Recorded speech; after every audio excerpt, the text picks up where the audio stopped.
Okay, we will call this meeting to order for May 24th, regular council meeting. And we'll begin with a land acknowledgement. The town of Innisfail acknowledges that we are meeting on Treaty 7 territory, the ancestral and traditional territory of the Blackfoot Confederacy, Kainai, Piikani, and Siksika, as well as the Tsuut'ina First Nation and Stoney Nakoda First Nation. We acknowledge that this territory is home to the Métis Nation of Alberta, Region 3, within the historical Northwest Métis homeland. We acknowledge the many First Nations, Métis, and Inuit who have lived in and cared for these lands for generations.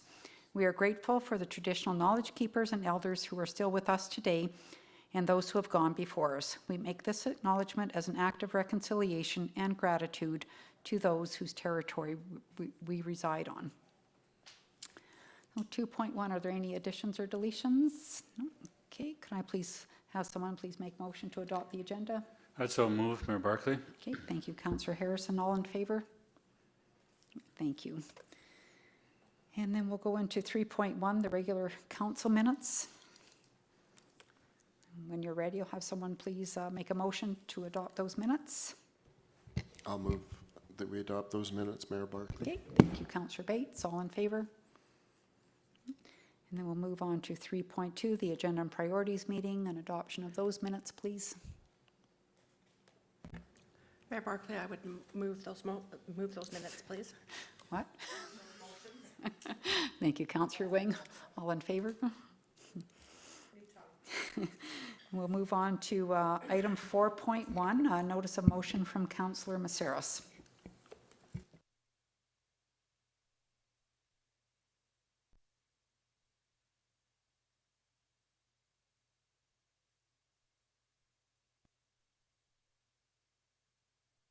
Sorry, Mayor Barclay, do I just read that? Yes, please.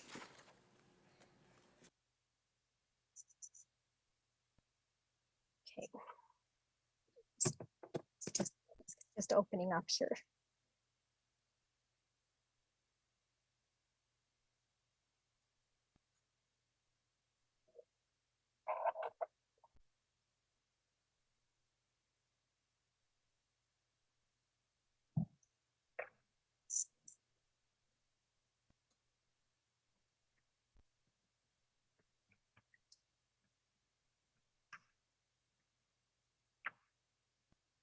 Okay, so whereas the town of Innisfail and town council believe that everyone has the right to feel welcomed and respected in their community, whereas incidents of hate crimes and racism are growing at an alarming rate, and whereas symbols of hate continue to be displayed and sold across our country, therefore be it resolved that the town of Innisfail and town council support and provide public endorsement in the 44th Parliament to urge the federal government and all MPs to support Bill C-229 through submitting the following motion.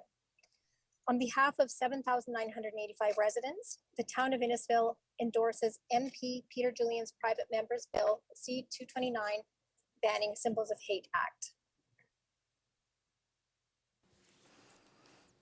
Okay, thank you. Is there anything further you'd like to add, Councillor Maceros? No, the letter from Peter Julian is there, and that's all I would like to say. Okay, thank you. Any discussion on this topic from the rest of council? I think we had a bit of a presentation last week about it and why we're thinking about doing this. CEO Becker, I just want to ask, do we want to have in there on behalf of 7,985 residents? Is that typical or? It's really a question to Councillor Maceros if she wants to, in the wording of the resolution, it's fine if that's what our census numbers is showing, or if council feels differently, you'd certainly communicate that to Councillor Maceros. Mayor Barclay? Yes. That is the wording that I took from Peter Julian's suggested wording. It doesn't matter to me if we use it or not. I just took it directly as a template. Okay. No, it's fine. Councillor Harrison? Thank you, Mayor Barclay, and through to Councillor Maceros. Councilor Massaros, have you had conversation with the MP? And the question I have is, when is this going to be presented? When's this going to come up first, second, and third reading for his bill? I know we support. Is it going to be within a year or a month, or what might it be? Mayor Barkley through to Councillor Harrison. I believe that Mayor Barkley had asked for that information from Peter Julian, and I'm not sure if we've received a message back from him. So I'm not 100% sure what the process is there. I'm wondering if he's waiting to get enough support from the municipalities before it goes to first reading. But Mayor Barkley, I'm wondering if you could help me out on this. Yes, the last time I spoke to that office, I had reached out to get some more information, and they came up, they sent the information back that they were holding the town hall that some of us attended, as well as this is a bill that's being retabled, and it has gone through first reading. If you Google C229, you can kind of see a history of what's going on with it, but because there's minority government, and to get this through Parliament, I think quickly it needs the support of every MP, so it needs to be unanimous. Other than that, it kind of goes through these various steps. So it has gone to through first reading, so now sitting at second and third stage, and then of course after that it would go to the Senate. I would say from what I got from his office was, it was hard for them to say, but maybe in like a year. And of course, it's changing the criminal code. I mean, that's what this is all about, is changing the criminal code. So that would, take time as well. So it's nothing that's quick. That's for sure. But Thank you.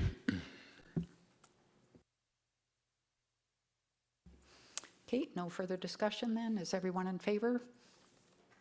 Okay. So I think Councillor Heisted had a question. Oh, I'm sorry, I didn't see that. Sorry, Yeah, Councillor so- Heisted. I'm in favor. I just, I guess, I think it'd be appropriate that it's directed to Member of Parliament, Earl Dreeshen, and that conversation, it would be, I think it would make sense to have Councillor Maceros contact him and have a discussion regarding the matter. So I just, I want to thank Councillor Maceros for bringing this forward. Thanks, everybody.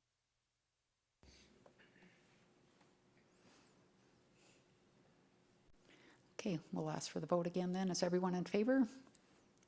Okay, carried. Thank you.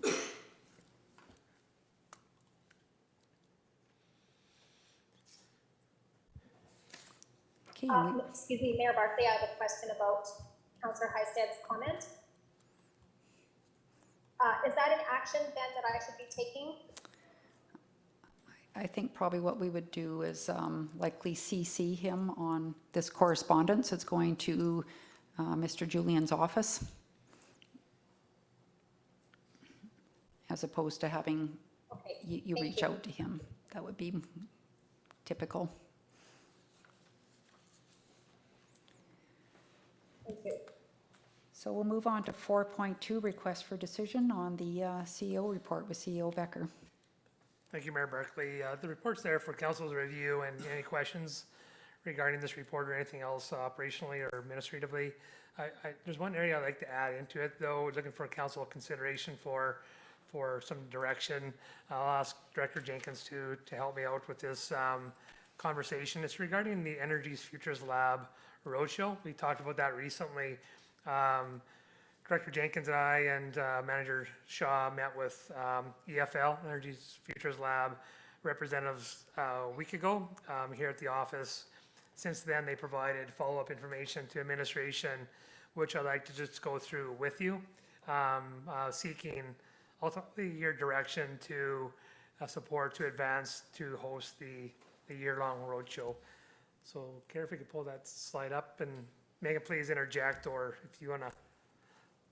No, I'll start, and then please. So anyways, this is the slide. I'm sorry to Councillor Mazeros, Councillor Heisted. I'll provide as much words as I can. I know you can't see in the screen. And please, just more detailed questions if you need, just for clarity. Please interrupt me as you like. So again, we met with EFL regarding the potential to host the roadshow. Council did support a notice to send an expression of interest to EFL. EFL is not looking for an expression of interest no longer or any longer. They're looking actually for the town to host the road show. We don't have to go through the paperwork. They see a fit of our community in a lot of different ways, is why they want us to be the lead of the road show from 2022 to into the later part of probably midpoints or so of 2023. Just a reminder of council that the ECDEV Advisory Committee reviewed the information of hosting the roadshow, made a motion to council to support council to entertain that process. So just going through the slides, we'll go through the PowerPoints first, then we'll slide over to the timeline. So just the agenda that they presented to us, introductions, there was 2 representatives from the EFL. They talked about the proposal for the roadshow engagement for Innisfil, which is just shy of a year. I think it's 11 months. Next slide, please. So they talked about the EFL. I don't think I need to go into that much further. A few meetings, we've gone through this, and basically they talk about the polarization in Canada regarding energy. This is as much as a social innovation than it is a focus industry or energy innovation. They talk about the complexities of the system, some of the challenges. They talked about EFL and their mission, and we talked about that previously. And again, I'm just skipping. If you need to see this in more detail, please just tell me to slow down. So the shared vision of 2020, according to the EFL, is outlined here. The energy system is looking for net zero for carbon emissions, enables quality of life, leadership, energy-based partnerships, inclusivity, accessibility and equitability to current and future generations, health of our natural environment, continued source of economic prosperity, and supports diversity, resiliency, and adaptability. So that's their vision. So this slide shows the different partners. I mentioned a few last meeting, but it goes from Shell to Enbridge, Alberta government to Pembina Institute, Aboriginal business, Alberta Innovates, RBC, Scotiabank, Suncor, etc. So a lot of different sectors are partnering with funding of the Energy's Futures Lab and their initiatives.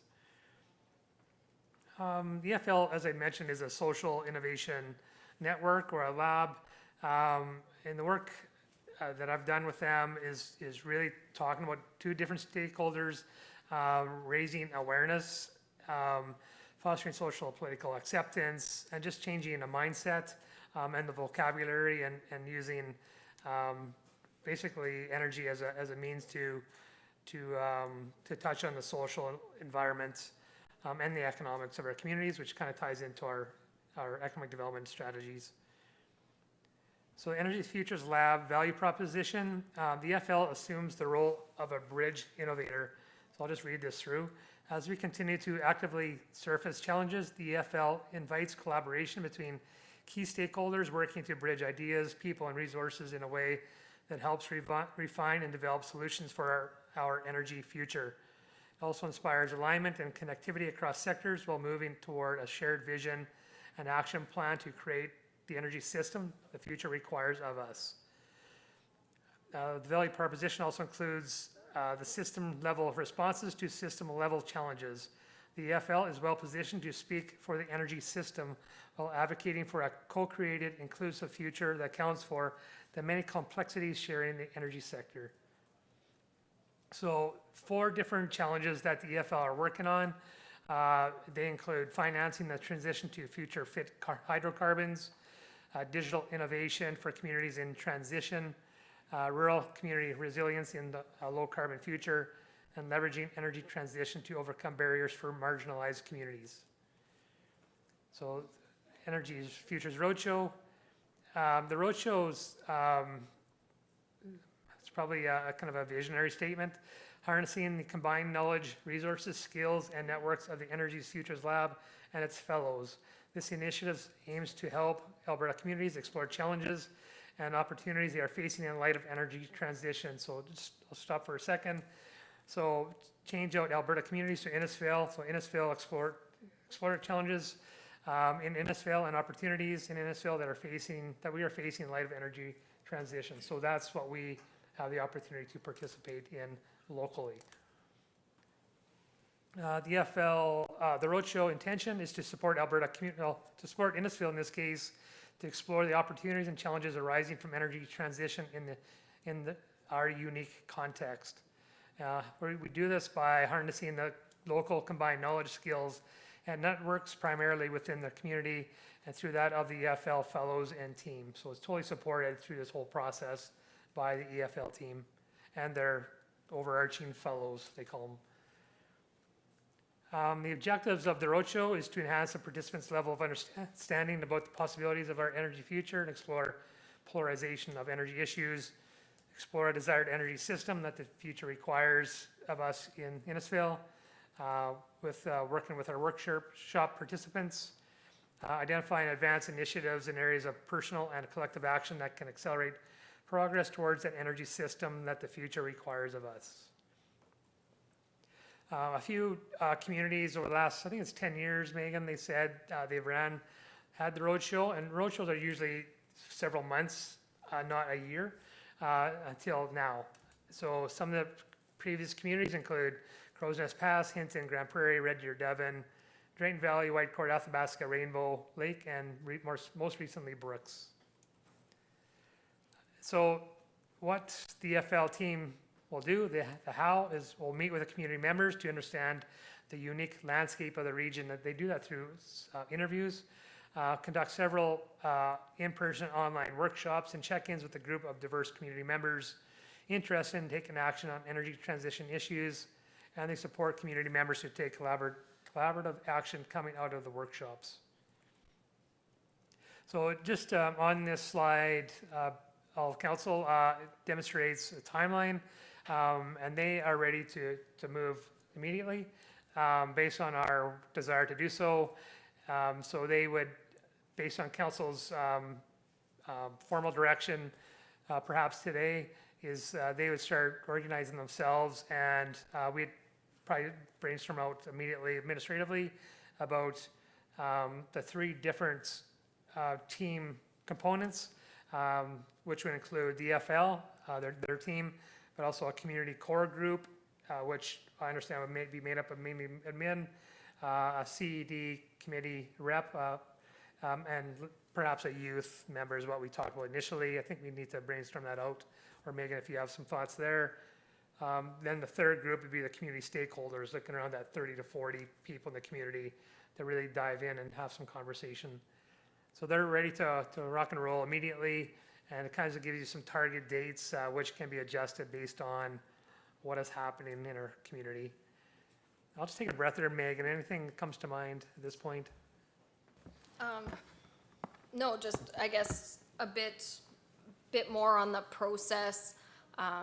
Yeah, sort of through the summer would be that getting ready, so bringing together a core group of people that would be committed to really trying to drum up interest and drum up those 30 to 40 people that would commit to doing the 2 workshops in the fall and then the follow-up workshops in the new year. You know, there is a bit of a time commitment there, but trying to identify as many different sectors and individuals in the community to bring together as part of the process. Okay, great, thanks, Megan. Okay, we'll continue on. Are there more slides? Mayor Barclay, I have a quick sorry. question. I didn't see them. Just a quick question. So the first slide, I think, said that the federal government would be funding the, Yeah. so I don't, yeah, if that's the case, then I don't see a downside. Thank you. Yeah. Yeah. They fund the Yeah, EFL they is do, their, essentially, we would be responsible for staff time to participate and to support, and then the provision of, you know, a room and hospitality to do these, the workshops. Yeah, the EFL has enough funding for the next 4 years to run these road shows, so, yeah. Just some of the milestones, Roach Road milestones. So they provide a lot of, really the support of this initiative. So they would even provide us some of the wording into the community to help to recruit people in the community. They do the check-ins, but yeah, they step us through right through the whole process. So orientation, check-ins online, learning journeys online, workshops online, in person, but I think, well, yeah, online and in person, I guess. But that's kind of a snapshot of what they're seeing for their milestones. And I think there's still more, I know. So this slide talks about the roles and responsibilities of the EFL. They provide guidance on the process, conduct the community interviews, design and facilitate sessions, support community animation, with setting up the meetings, etc., liaise with energy transition experts, and sense making. Whereas the Innisfil Core Community Team creates a strong community team with backups for one another, provide an initial list of possible interviewees and warm introduction, invite a diverse group of community members to participate and create excitement, act as a local host, provide a venue and meals, supply any helpful background local documents. And there was a question previous meeting about cost. So there is a cost. It's largely staff time and then the supporting components of a meeting. Perhaps it's food, condiments, all those kind of things, and then facility, but no direct output of cash for this event, or not event, series of activities. Commitment to each other, it's an investment of both the EFL and the town of Innisfil to make this happen. Next steps, again, we wanted to get direction from council on the commitments. So administration will work on the small core group and then start coming up with the bigger list of community members. And then interview process. Yeah, so that's just start creating communications materials, etc. So a little bit of work, quite a bit of work to do just to kind of pull this together.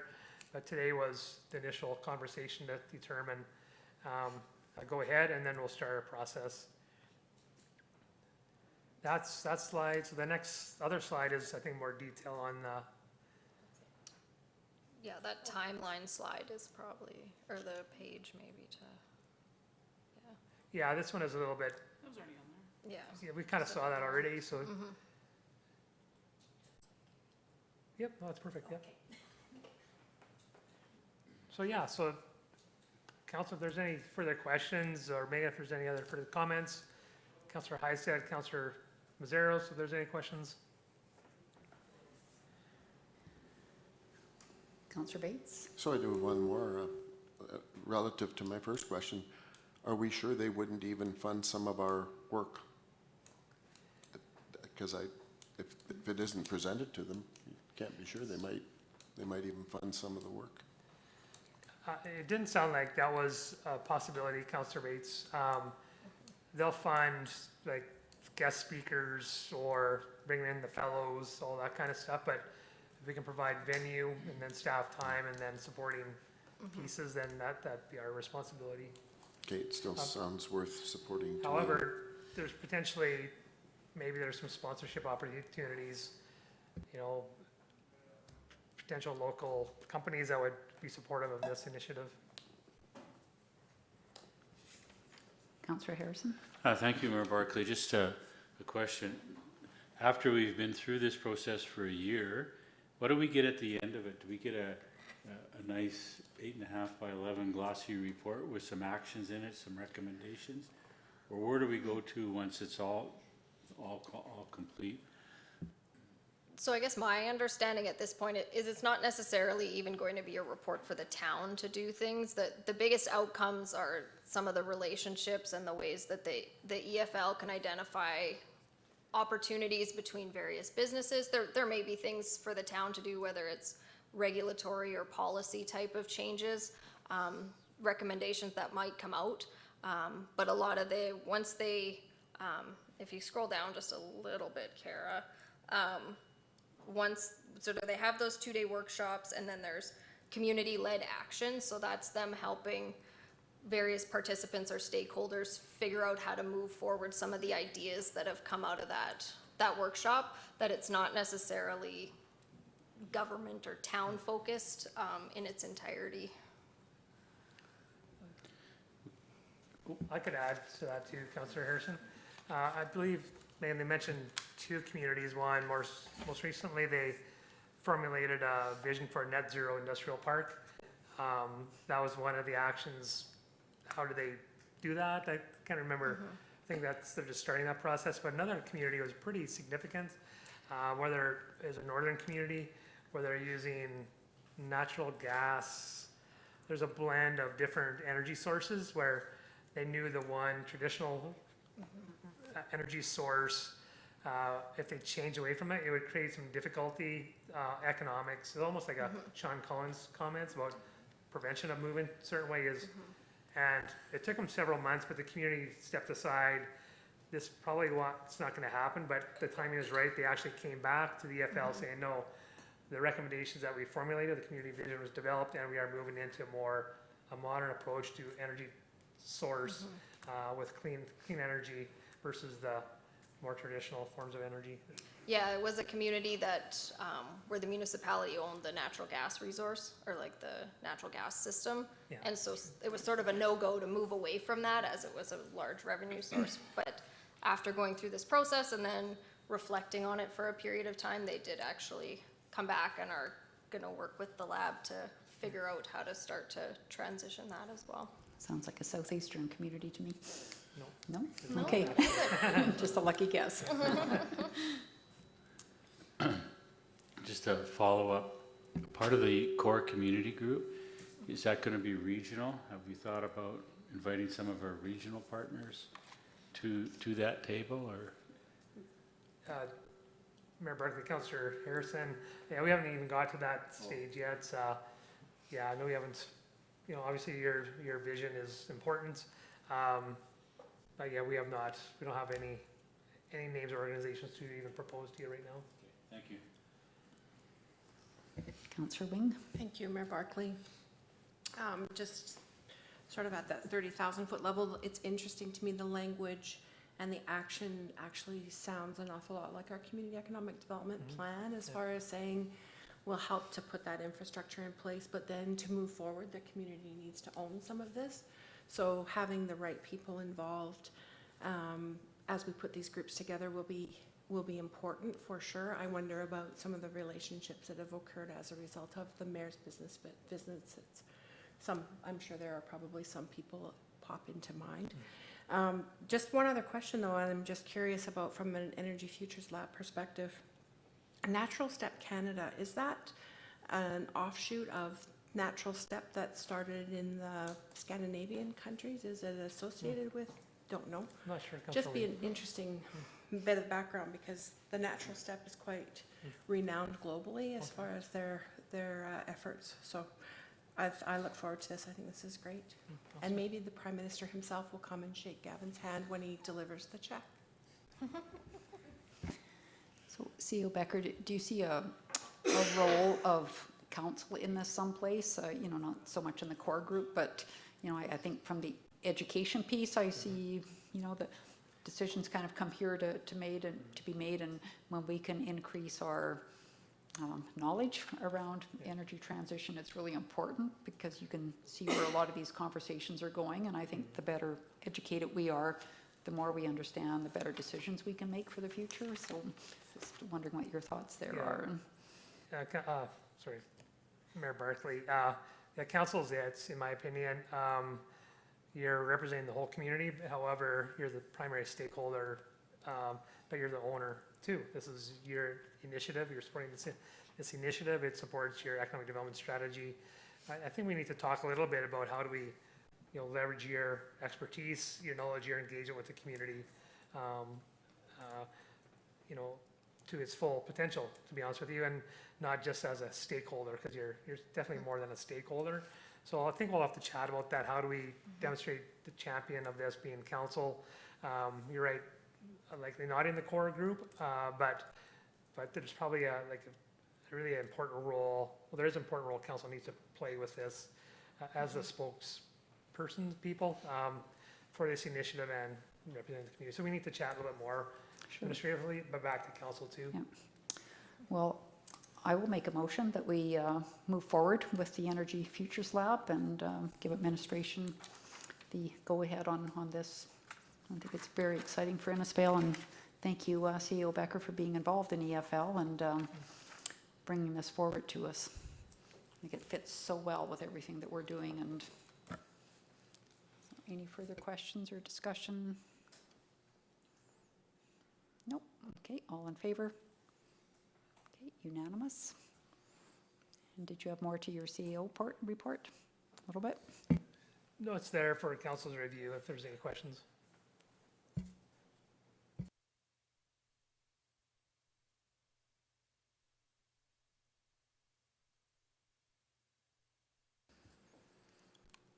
Okay, I'll have somebody make a motion then to accept this as information. Mayor Barclay, I'll make that motion that council approves the Chief Administrative Officer report dated May 24, 2022 as information. Perfect, thank you. Any further questions? No, all in favor? Okay, we'll move on to 4.3, the council action control.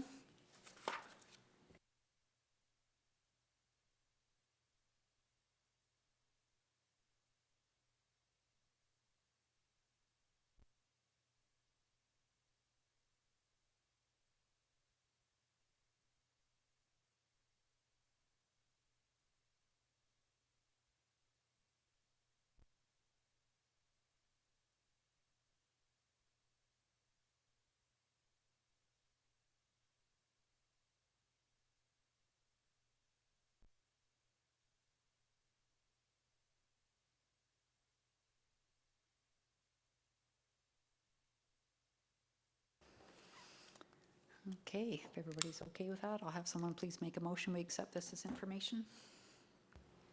I'll make that motion, Mayor Barclay. Thank you, Councillor Bates. All in favor? Okay, perfect. Moving on to 5.1, a request for a decision on the utilities bylaw with Director Kennedy.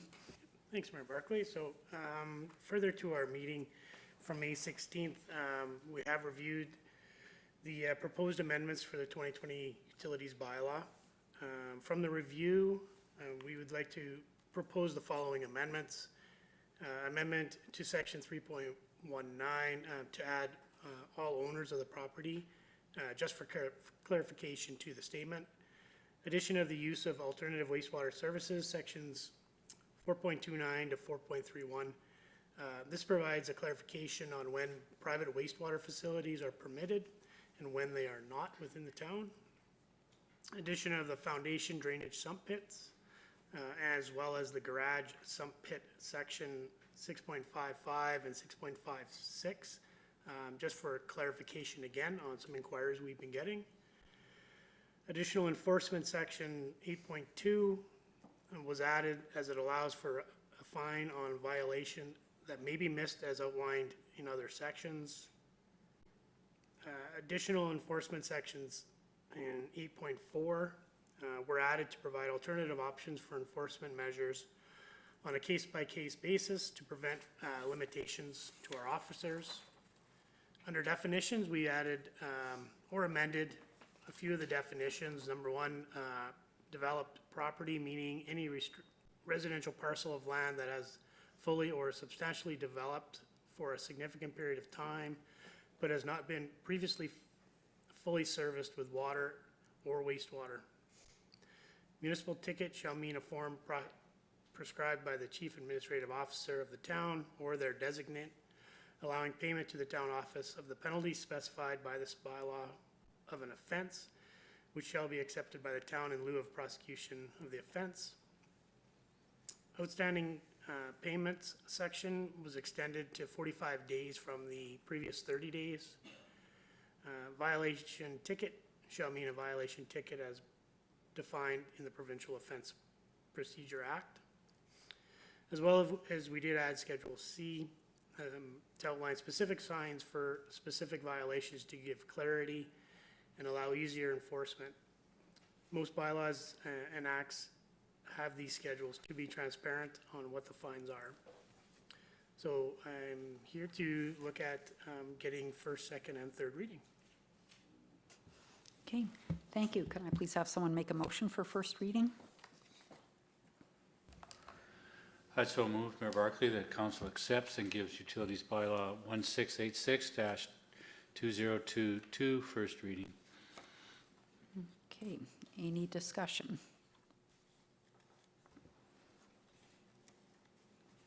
Okay, all in favor? What's that? Councillor Hystad, did you have a question? No, I'm just agreeing to the okay. first motion. Thank you. I can get after second reading. Okay. I got an opportunity. Go ahead, it's okay. Oh, Sorry, okay. I didn't see you, I'm sorry. The question I have through to Director Kennedy is, what's a foundation drainage sump pit? What, is that weeping tile or? It is, it's weeping tile. Oh, okay. Yep. Okay, thank you. Thanks for asking that. I was going to, but I thought everybody will know except me, so. Weeping tile. Okay. Okay, we have a motion, first reading, all in favor? Thank you. And have someone make a motion for second reading, please? Mayor Barkley, I would move that council accept and give utilities bylaw 1686-2022 second reading. Perfect. Any questions? Okay, all in favor? Have someone please make a motion that we give consideration to third reading? Mayor Barkley will make that motion. The council gives consideration for utilities bylaw 1686-2022 third reading. Okay, thank you. Discussion? All in favor? Okay, and then someone please make a motion that council accepts and gives third and final reading. I'll move that we accept and give utilities bylaw 1686-2022 third and final reading. Perfect, thank you. Any discussion? No, all in favor? Okay, perfect. Okay, we will move on to 6.1 with Director Vickers and the signing authority policy. Thank you, Mayor Barkley. So we do have policy 2022-007, the signing authority policy, for your review and approval today. Currently, the town of Innisfail does not have a document outlining who has signing authority for which documents. 2022-006 signing authority policy will provide that clarification and provide a best practice for the town of Innisfail. Section 213 of the Municipal Government Act stipulates the manner in which municipal documents must be signed or authorized. In general, municipal documents are to be signed by the chief elected official, the mayor, and a designated officer. The MGA also provides some flexibility for council, the chief administrative officer, and a designated officer to delegate signing authority to other employees, allowing a more efficient and business-like approach to the signing of municipal documents. So inside the policy, it outlines, for example, bylaws, council policies, and council minutes. It outlines that the first signature must be the mayor, and within the definitions, the mayor is either the mayor or any councillor acting in the deputy mayor capacity. And then the second signature would be the CAO. They talk about council boards and committee meetings, that the first signature must be the chair of the meeting, and the second signature is the recording secretary. It does outline negotiable instruments, that's basically our checks. The first signature is the mayor, and the second signature is one of three people, so either the CAO, the Director of Corporate Services, or the Finance Manager. Then it does go in and have quite a large grid of all the different types of documents that does need to be signed, and outlines the first signature and if a second signature is required and who they are. And then what will come out of this policy is we will actually do delegation letters and signed by the CAO. that will delegate certain provisions of some of these items to specific positions. So that's it. I'll take any questions you have. All right, thank you, Director Vickers. Could I please have someone make the motion, the recommended motion? Councillor Hystad? Well, I was gonna make that motion, that council approves, 2022-006 signing authority policy. Thank you. Thank you. Any discussion, questions for Director Vickers? No. Okay, all in favor?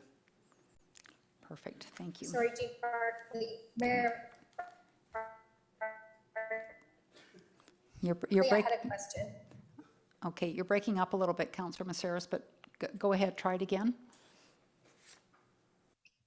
Yeah, I just had a question about the number here. So the purpose is to provide council with 2022-007 signing authority policy for review and approval. And then the recommended motion is, the number is 006. And I just wondered if that was correct. Sorry, Mayor Barkley, it is supposed to be 006, so under the purpose, it does say 007. That is a typo. My apologies. Oh, good. As long as we got the right motion. No, thank you for pointing Thank that you. out. I apologize. It's okay. Okay, we have a motion, all in favor? Okay, great, thank you. Okay, and we will move on to Director Vickers with the use of electronic signatures policy. Okay, thank you, Mayor Barkley. So here we have 2022-007, use of electronic signature policy. We have it presented here for your review and approval. So in an age of remote work, with pressures to conduct all business electronically and improve efficiency, the use of electronic signatures has become increasingly essential. Recent amendments to the Alberta's Electronic Transaction Act General Regulations removes restrictions on employers' use of e-signatures. Now the legal requirement for a signature can be satisfied by an electronic signature. By switching to an electronic signature, we'll have some of the following benefits. Easier and more responsive process for employees, citizens, and businesses to interact with the town, meeting the expectations of citizens and businesses that prefer the use of electronic services to the town, as well as reducing a lot of paper waste. We do print out many contracts just to sign and scan in and email back away, that we're now throwing out this one signed copy. So an electronic signature is or can be a broad term that encompasses any electronic information that a person creates or adopts in order to sign or endorse a record that is in, attached to, or associated with the record. Example, signing a contract electronically using a checkbox verification on a website, or providing verification sign-in credentials.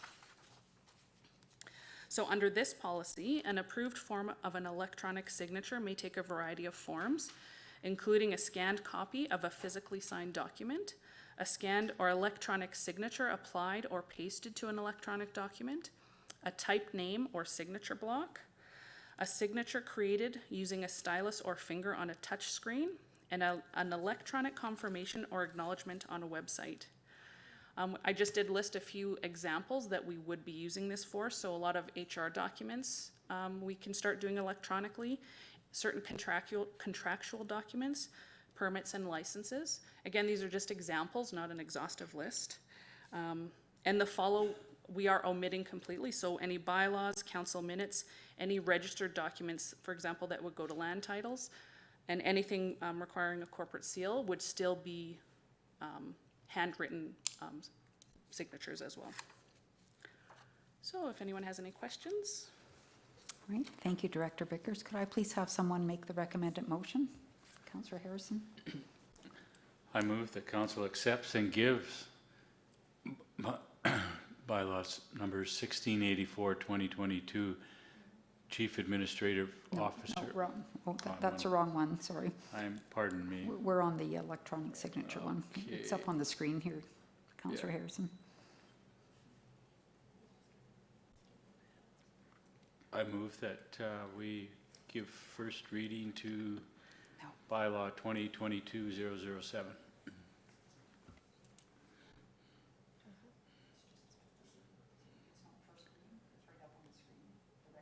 Oh, okay, yeah, I'm confused here. Okay, council approved the 2020-22-007 use of electronic signatures policy. Perfect, thank you. Any discussion, questions? Councillor Wing? Just one quick question through to Director Vickers. This policy doesn't make any reference to any sorts of financial documents, pay, or electronic debits or any of those kinds of financial relationships. I would assume that that means that we will not be including electronic signatures with those kinds of documents? Mayor Barkley, through to Councillor Wing. It really depends on the bank. Some banks do ask for electronic signatures already, and some do not. It is not specifically identified in this policy that we would be omitting them from electronic signature. Okay, so then just a follow-up question, please. I would assume though then that there's a process in place relative to approval for that sort of a transaction to happen? That would be in compliance with our signing authority policy? Right, Mayor Barkley, through to Councillor Wing. And a lot of our financial documents do require 2 signatures anyway, which is one from council, primarily the mayor, and one from administration. So that's simply a check, opening up new bank accounts, closing bank accounts, anything like that. So anything like that, we would not be doing an electronic signature because it requires that dual signatory on our side. So Director Vickers, a question around permits. Like, are people able to apply online for, say, development permit? Do they still need to come into the office at this point, or? So we do accept, and this policy kind of brings some of that to being official, that we do accept scanned, signatures emailed in. You can't directly apply for a development permit through the website at this time, but we do accept electronic applications. Okay. Okay, so question, non-techie here, but so can the town send out a document that requires an electronic signature, and does the town's software have that capability of doing that? Mayor Barkley, we could just use a program called DocuSign, which is for the user. If we were to send it to, say, you don't have to create an account. You just literally say sign here. You get to pick how you want to sign. So you can either use your finger to, or you can just put in your initials even. So are we using that now, or? We do not currently use that, but it might be something now that this policy, or if it's approved tonight, then that could be something we could look into implementing for some of our documents. Is there a cost to that, Director Vickers, or? I'm not sure at this time, Mayor Barkley. I can look at that if you'd like. Yeah, I would like to. I mean, DocuSign's been around for quite a while, and real estate banks use it and stuff, so it'd be nice to do that, so. Yeah. Any other questions? No? Okay, all in favor of the motion then? Perfect, thank you. And Director Vickers, next, I believe, is, the Chief Administration Officer bylaw. Yes, thank you, Mayor Barkley. So at last week's Agenda and Priorities Committee meeting, we did provide to Council an updated draft of the Chief Administration bylaw. The Chief Administration bylaw sets out the powers, duties, and functions of the Chief Administrative Officer position, and it does currently combine the 2010 Chief Administrative Officer bylaw with the 2018 Designated Officers bylaw, and both of those bylaws will be repealed upon the approval of this new bylaw. So that's all I have for that. Yeah. If you have any further questions. Thank you, we did review this before, so Councillor Harrison? Thank you, Mayor Barkley, and I'll try this again. The council accepts and gives bylaw number 1684-2022, Chief Administrative Officer bylaw, first reading. Perfect, thank you. Any discussion, questions? No, all in favor? No, Councillor Bates, sorry. Yeah, just a quick question. I think we had a policy, and it may be in here, I tried to find it, for the CAO having some authorization to negotiate real estate. Is that in there, or should it be? Mayor Barkley, through to Councillor Bates, I can have a quick look, or Mayor Barkley to Councillor Bates, council approved a policy probably about a year and a half ago, allowing the CAO to negotiate up to 10% of the list price. So yeah, it's a policy. I don't think it's required to be in the bylaw, but that policy could change any time. So I'd recommend leaving it out of the bylaw. Okay, thank you.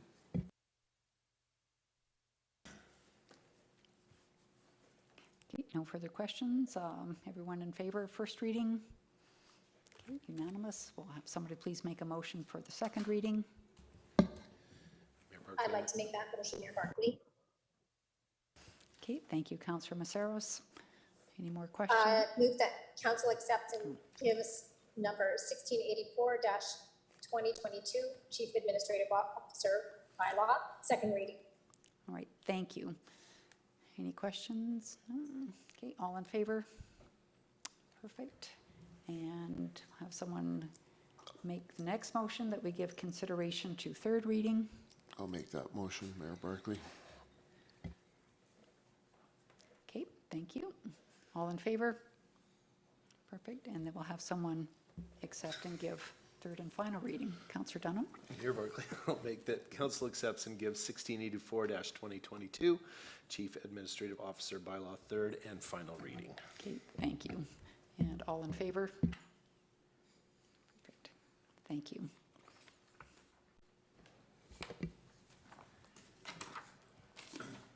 And we will move on to 6.4 with Director Vickers, the Industrial Park Borrowing Bylaw. Okay, this is the last one, I promise. Okay, thank you, Mayor Barkley. So we do have the draft Southwest Industrial Park Borrowing Bylaw here for first reading before council. So 1685-2022 Southwest Industrial Park Borrowing Bylaw is before council for consideration of first reading. The borrowing bylaw is for funding the development of the Southwest Industrial Park and at an estimated amount of $5.5 million.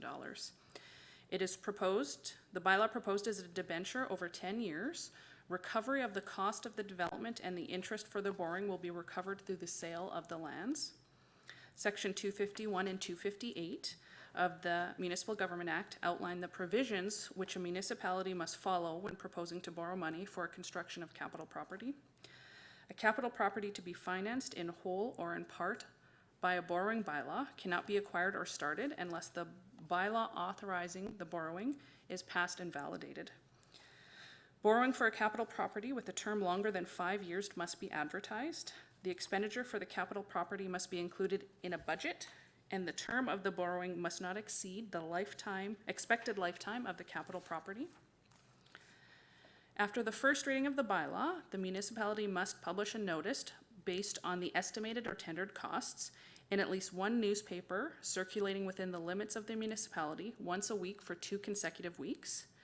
If tendered costs, when they come in, are more than 15% higher than advertised costs, re-advertising is required. After the 2 weeks of advertising, the electors may, within 15 days from the date of the last publication of the notice, petition council for a vote on the borrowing bylaw. If a valid petition is presented to council within the specified time period, council may abandon the project, or if it decides to proceed with the bylaw, shall first submit the bylaw to a vote of the electors, and if agreed by the vote, may proceed. If no petition for a vote is presented, the municipality may pass the borrowing bylaw. Borrowing by municipality is valid and binding if the borrowing is authorized by a bylaw, and the bylaw becomes valid if no application has been made to the Court of Queen's Bench to have the bylaw declared invalid within 30 days after the bylaw has been passed. So I just put this little snippet here. You've seen it once before already, just showing the timeline of from today going forward. It does take about 3 months before this ballot is final and approved. So we have the first reading, then 2 weeks of advertising. Then we have our 15-day petition period, and the end. We can do second and third readings.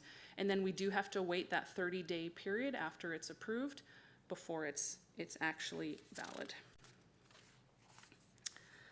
So the Government of Alberta provides eligible municipal, regional health and education authorities with financing for capital projects. The upcoming loan issuance dates and application deadlines are as follows. So just based on the timeline of where we are, we will not be able to apply for this loan until October and receiving the money in December.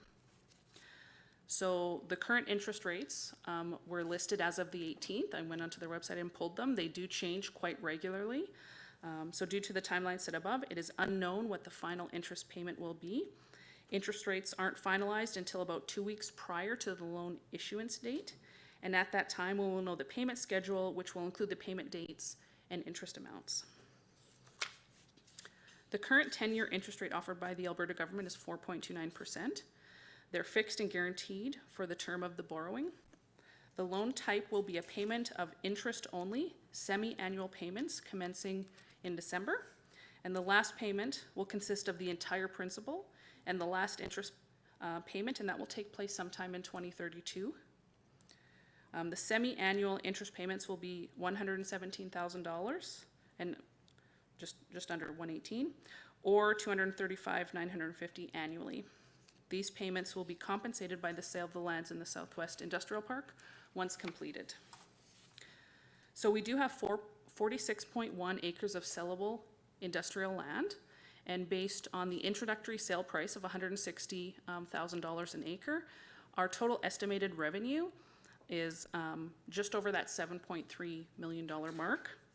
So if we just deduct the 5.5 that we initially borrowed out of it, that leaves us with a balance of just over 1.876 million.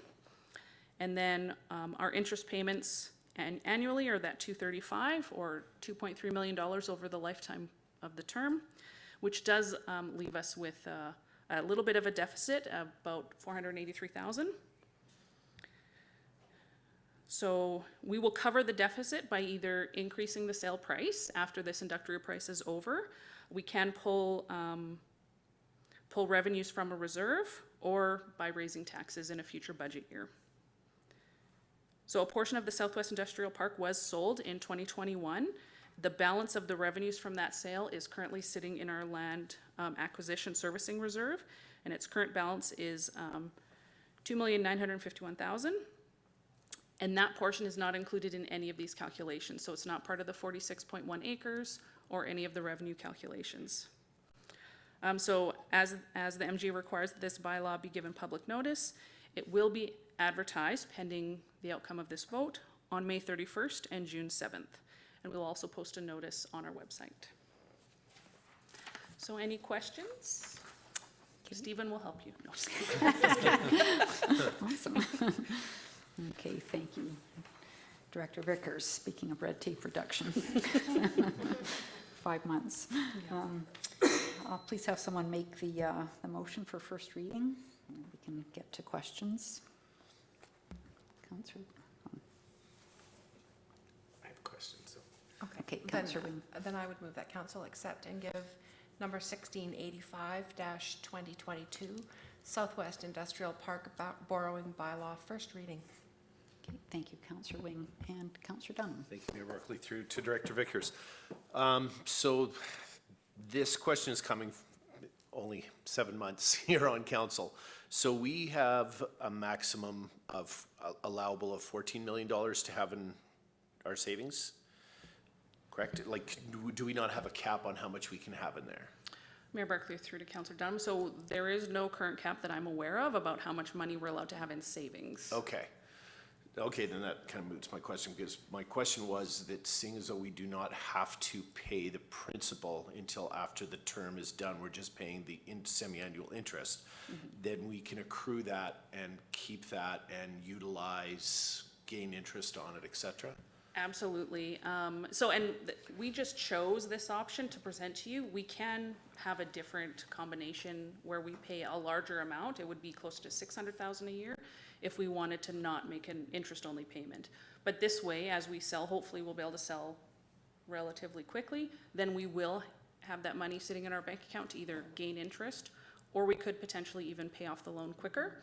Okay. There's only, the penalty amount is 3 months interest of any given year. So Okay. if we sell it all relatively in, say, 5 years, we would likely want to pay it off early, because then we're saving those interest payments for the last couple of years. Okay, perfect, thank you.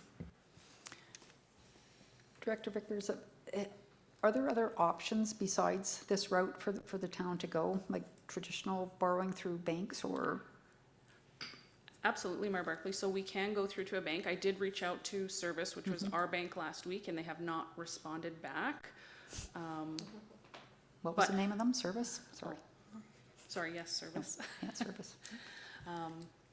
This bylaw, we can go to any bank, so we can go to the Government of Alberta through their financing authority, or we can go to any registered charter bank in Canada as well. So this does not limit us when it comes time to choosing that. I just use those for the interest rate numbers because they were very easily found. Sure, yeah, and I'm assuming Government of Alberta would have probably better rates than what the traditional I lender would have. do feel like they probably have Yeah. better rates, but when it comes down to used us to. actually signing on the dotted line, Yeah. we'll make sure we get the best rates, so. Yeah, or they used to have better rates, I'm not sure now so much, but, okay, thank you. Okay, so we have a motion on the table. Any more have a question. questions? Councillor Bates? So my main question, because this is kind of new, well, we did one previously for that lift station. What would be our process or plan to communicate? Because of the process that there could be a petition and all this other, what is our plan to communicate to our citizens as we, other than Yep. whatever happens to arrive in the paper? Okay. So Mayor Barkley through to Councillor Bates. So currently that is our only requirement, is to post in the paper. And in that, it's quite a lengthy ad that outlines what our plan is and also gives the option to residents for a petition as well. But unless you would like other notification, that is all we currently are planning to do at this time. No, I just want to make sure we were planning to put a statement out there as to what we're doing. Thank you. Yeah, thank you, Mayor Barkley, through to Director Vickers. And it's around the July 29th date. You've mentioned in here that 160,000 an acre till July 29th of this year. But in your calculations, you've taken that 160,000 and spread it out over the 10 years. I guess the question I have is, what's going to happen after July 29th? Are we just going to continue on with the 160, or maybe that's for a different day, a discussion for a different day? Yeah, Mayor Barkley through to Councillor Harrison. That would be a discussion for another day. I Okay. only used that calculation because that's all I had. Okay. I would anticipate that if it's brought forward again, the recommendation would be that this was the introductory price, and it will go up after that. Or Okay. maybe not right on that date, maybe after that date, but it will go up at some point, I'm guessing. So the assumption is probably made then that over the 10 years, we're going to generate more revenue off the sale of these lots, right? If need be. That would be my assumption, but Yeah. we will bring forward at some point, likely Director Jenkins, for a different price in the future. Okay, thank you. Director Vickers, with the land acquisition and servicing reserve, and there was some property sold in the Southwest Industrial Park. Is that all from Industrial Park, the 3 million in there, or no? No, It's- Mayor Barkley, okay. that is a combination of any land sale that we have, Okay. any of the revenue from the land sale Yeah. will go into that reserve, but it's been sitting there for many, many years. Okay, yeah, so Napoleon Meadows, whatever, will go Absolutely, in there, yeah. yes. Upland Aspen back in the day. yeah, Yes, Okay, okay, no, fair enough. Okay, motion on the table, all in favor? Okay, carried. And we will move on to 7.1. Director Vickers, no, I'm just kidding. Director. Director Jenkins on the solar PV installation. All right, so we're looking for council direction to award the construction contract for the installation of solar PV generation on the town office, fire hall, and curling rink. So as part of an investment grade audit process conducted on town facilities, the installation of solar PV on the curling rink, fire hall, and town office were identified as feasible projects based on cost and projected savings. An RFP was issued on April 18th with 7 contractors submitting proposals. Based on the administrative review, we are recommending contract award to Skyfire Energy for the design, supply, approval, installation, and commissioning of approximately 202 kilowatts of roof-mounted solar PV generation. So the estimated cost from Skyfire's proposal is $360 and $3. So this estimated cost is well below the previous estimates found within the investment grade audit for these projects. So the project is projected to result in approximately $25,500 in annual savings on utility costs, which results in approximately a 14 to 15-year return on investment just on straight cost recovery. And we will still be looking to potentially offset some of those costs through grant applications that, in order to apply for the grants, we need the contracts signed to submit those applications. So at this point, the MCCAC solar program is still not accepting applications. However, there is the Green and Inclusive Community Building Fund, the curling rink, as it's the only sort of publicly accessible community center building, is potentially eligible through that one. So we'll be looking at that once we have the contract in place. So at this time, we're looking for a motion to award the contract to Skyfire Energy in the amount of $360,003 to be funded by the Arena and Utility Stabilization Reserves, as was indicated in the 2022 capital budget. Okay, thank you, Director Jenkins. Could I please have someone make that motion? Councillor Heistad? Yeah, that approves, it says the recommended motion that approves the award of the solar PV installation contract to Skyfire Energy in the amount of $360,003 to be funded from the Arena and Utility Stabilization Reserves. Perfect. Thank you. Councillor Bates. So I have a question that doesn't exactly relate to the award, but more the project. Because this is our first significant foray into solar panels, are these panels, as we do them, are they insured against hail and wind? Because I look at what could happen to them at some point. And then a subsequent question, I would want to make sure they don't compromise other insurance that we might already have for collapse from snow, etc. I'm just wondering if we've looked into all that, because we did lose the rink, the curling rink, to wind once, and I would just hate to have us have a surprise, and that doesn't have to stop this motion. If we need to check that, but I would think we would want to look into that if we aren't sure, but. Very valid points. So through to Councillor Bates, so the panels that we currently have are covered and would update our insurance respectively. There was a structural engineering report done on the curling rink for the installation of the solar panels, and those investigations would be done on the fire hall and curling rink. Due to the structure of the roof, I think it's less intensive as the processes that they had to do on the arena and curling rink, but we can discuss that with the contractors as well. Well, yeah, I think we need to go back to our insurance company for our other insurance and just make sure that we aren't compromising something. And it happened in a personal situation, so nothing to do with solar panels, but I'd just like to look at that. And like I say, I don't believe what I'm raising stands in the way of approving this motion. Thank you. Director Jenkins, you mentioned a couple of grant opportunities from different organizations. Is one the Green Municipal Fund? Sorry, I just had to get that acronym in the right So the order. Green and Inclusive Community Buildings program is through Infrastructure Canada. Okay. The one that exists right now through FCM, which is the Green Municipal Fund, there's certain things, it's for retrofits. So Okay. some of the other projects, the lighting and the HVAC, we may be able to go through those, but the solar PV doesn't fall under the retrofit part. Yeah, okay, fine. Just every time I see Mayor Yargeau, it's the Green Municipal Fund, so I just had to ask. Councillor Harrison. Thank you, Mayor Barclay, through to Director Jenkins. Any idea of the return on investment here? Like, what's our savings over time? Do you have can you give us an idea what that might be? The estimated utility savings is about $25,000 a year. So if we don't receive any other grant funding and utility costs remain what they are, it's about 14 to 15 years is the payback. With the warranty on the panels is 25 years. Yeah. Okay, thank you.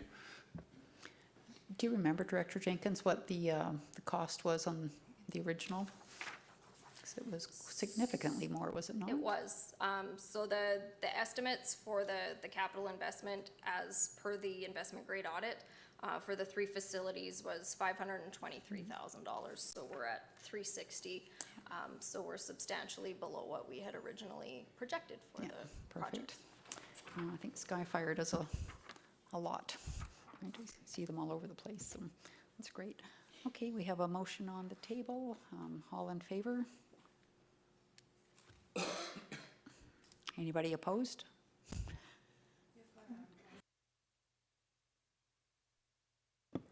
Councillor Hysett approves.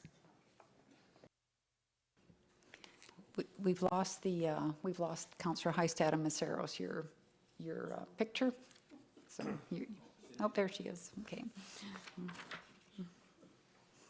So we'll move on to 7.2 and the community bus pace transportation agreement. Director Jenkins. Great, thank you. So we're looking to present new operating agreements between the town and the Legion for the operation of the PACE vehicles as well as the community bus. So on May 10th, 2022, the Transportation Committee passed 2 motions recommending approval of the operating agreements for the PACE vehicles. So that's the new van that was delivered earlier this month, as well as the existing bus, as well as for the community coach. So currently those are housed in a single agreement, and there's been some changes in rates and operations, and we found it was more simplistic to separate the two just based on the way that they operate. So the agreements have been reviewed to reflect the addition of the new van to the fleet, rate changes, health and safety, and operational realities.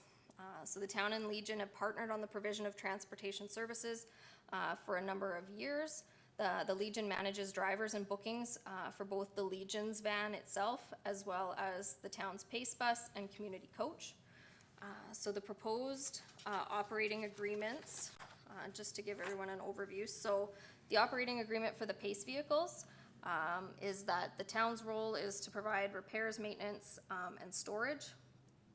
The Legion may end up providing storage for the new van at their garage up at Dodds Lake Manor, but we're still working on that. Insurance and health and safety training for vehicles and drivers. The town provides an annual allocation not to exceed $88,000 to augment operational expenses, driver costs, fuel, and administration and bookings. So these costs are confirmed on an annual basis, respecting the need for the Legion to generate a reasonable profit. The Legion provides all booking and operations of the vehicles. So a defined service area was outlined in the new agreement. So the service area for the PACE bus will be Innisfail and surrounding area, extending south to Bowden, north to Penhold, west to Spruceview, and east to the Pine Lake turnoff. I believe it's Highway 816 where you turn off of 590 to go to Pine Lake. This determination was made to which Innisfail is a service center. Service tracking will support opportunities to approach our regional partners for operating support. So one of the challenges when we did reach out to Penhold, Bowden, and even Red Deer County about support for the operational is that it hasn't been very well marketed or consistently provided as a service into those areas. Sort of a one-off, depending who you talk to, that sort of thing. So it was difficult to quantify to those communities what their residents were benefiting from the service. So the hope is that we will define this service area, and we'll be able to better track working with the Legion on the trips to get a better sense of where we're seeing demand.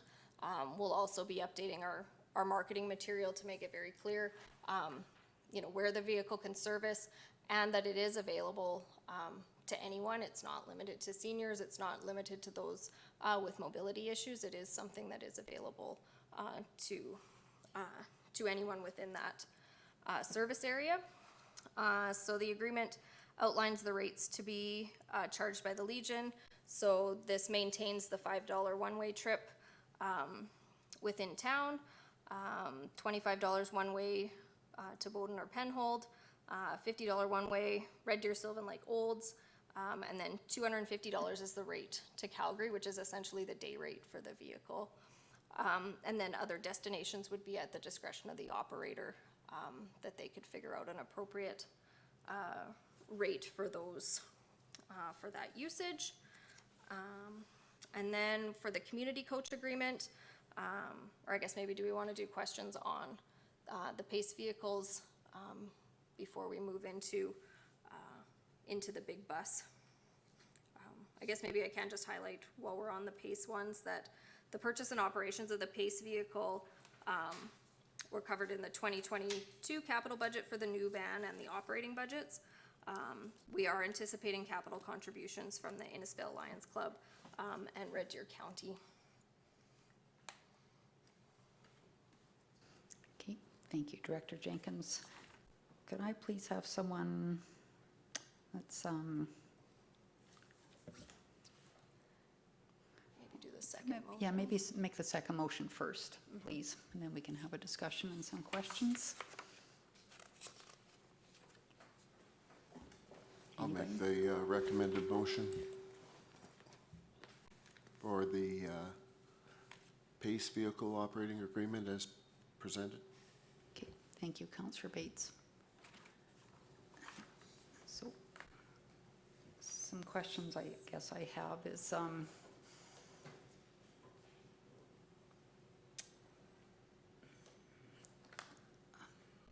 have we sent letters to Bowden or? Okay, we've sent letters to everybody and nobody's coming back with anything. It seems like I don't know what it is by taxi to go to Bowden and back, but it seems fairly steep. Yeah, and I guess it was a difficult ask to make without a lot of the background, and then even the conversation we had with Red Deer County, they've indicated that their policies and their ability to provide a contribution to the capital, that is quite straightforward in terms of their processes. On the operating side, they need to explore it more as a service level adjustment, so how we would be able to document that service in terms of usage and them allocating those dollars. CEO Becker, sorry. Yeah, just remember on your question about the letters, so through my involvement, just to ask the municipalities, minus Red Deer County, just to hang on to the letter, to allow council to have this conversation. If you wish to seek additional funding through other users or partners, then your direction would be required. So, right now, Director Jenkins is explaining to you the service, but if there's opportunity, if you wish for us to seek additional funding to serve a broader regional area, please, we want to recognize council and your directive if you wish to pursue that. Yeah, it's a bit hard to say when you don't know how much it's going. I could see Bowden Innisfail being, I think, somewhat attractive. I don't know about Penhold so much, but I could certainly see Red Deer County and Bowden being a user. Councillor Bates.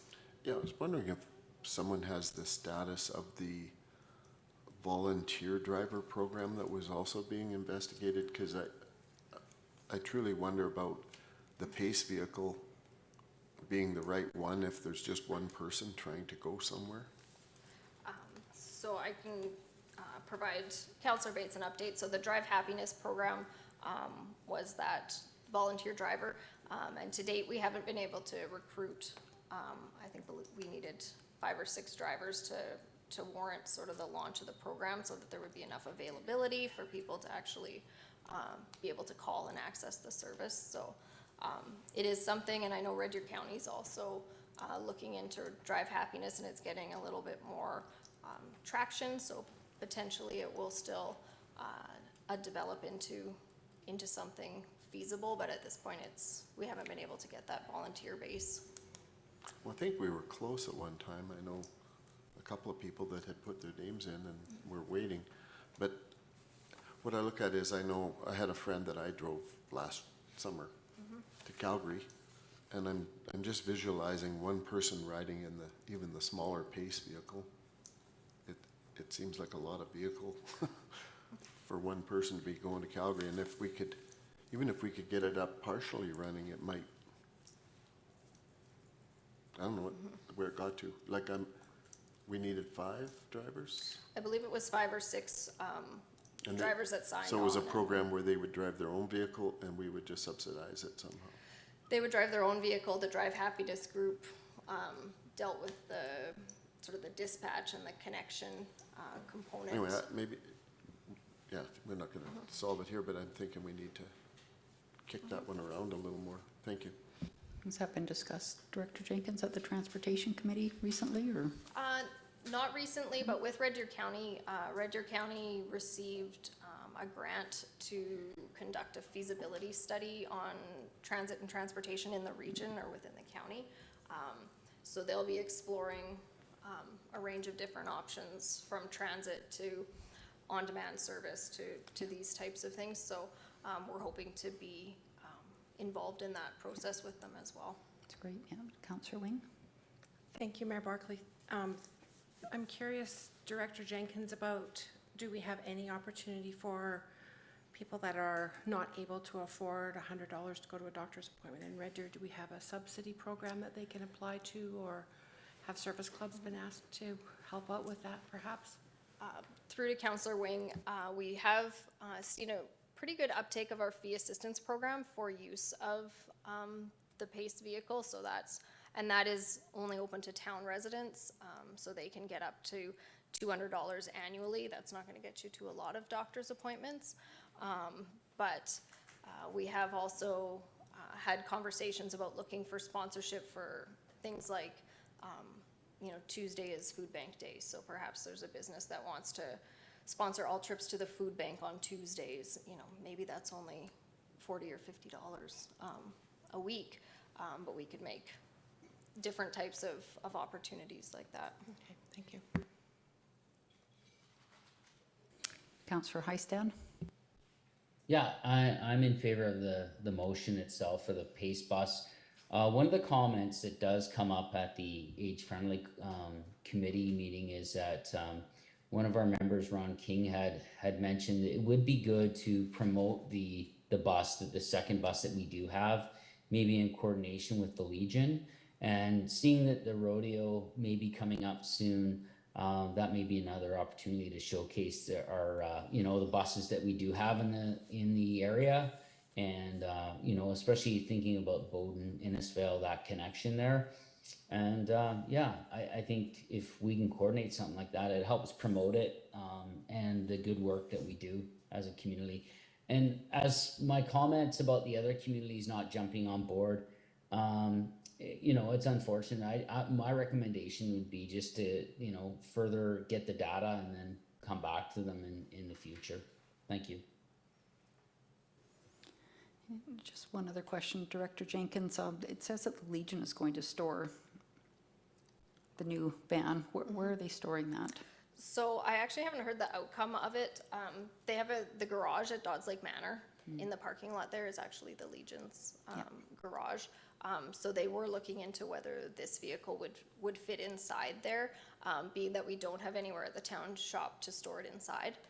We do have room for the community bus, or like the large coach bus, and then one of these units inside at the shop. But if we wanted to look at having it inside, they were going to look at that, but we'll have to determine insurance and all the rest on Yeah, that I was just too. going to say, back to Councillor Bates's comment on previous thing, maybe check insurance and if somebody breaks in there or something. Yeah. Okay, so we have the second motion on the table. We'll take a vote. All in favor? Okay, unanimous. And then we'll have someone please make the first motion with regards to the community bus operating agreement. Mayor Barclay, I would move that council approve the Royal Canadian Legion 104 and Town of Innisfail Community Bus Operating Agreement as presented. Okay, thank you. So, Do you want a little bit of an overview on that? Yeah, so the community coach bus is seeing some more regular bookings as we come out of COVID. Our intent is to focus heavily on increasing awareness of the bus to allow for an evaluation of the service level later in the year. So part of the change to the agreement from the Transportation Committee was an increase to the rates for the community bus. So we're proposing an increase from $2 to $2.75 for local, and from $2.20 to $3 a kilometer for non-local, and from $45 to $55 an hour effective September 2022.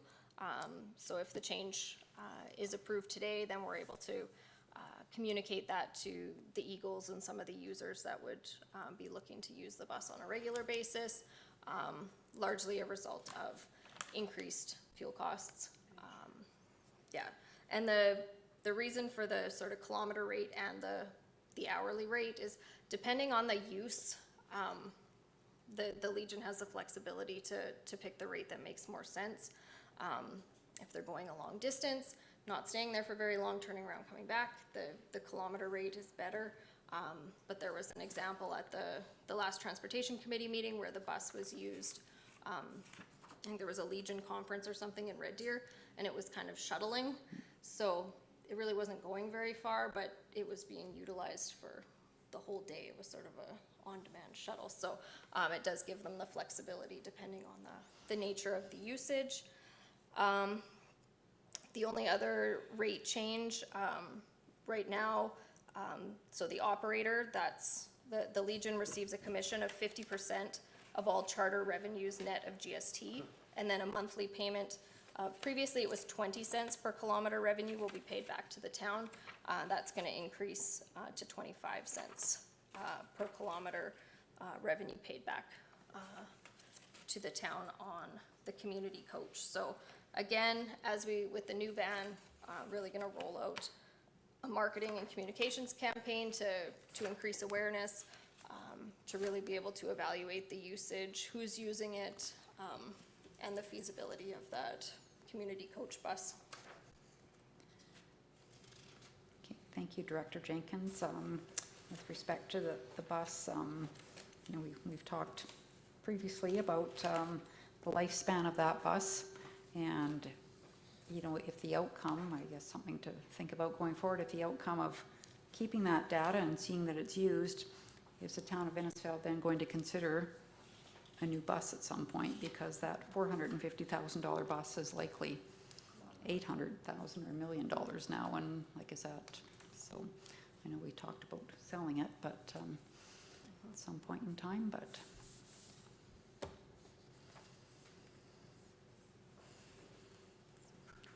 Councillor Wing? One question through to Director Jenkins.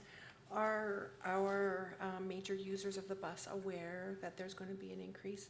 Thinking about the Eagles, so a 25%, 22% increase. Are they aware that that's coming down the pike? No, so that's sort of part of this operating agreement being approved by council, that would be communicated out to the users. Councillor Bates?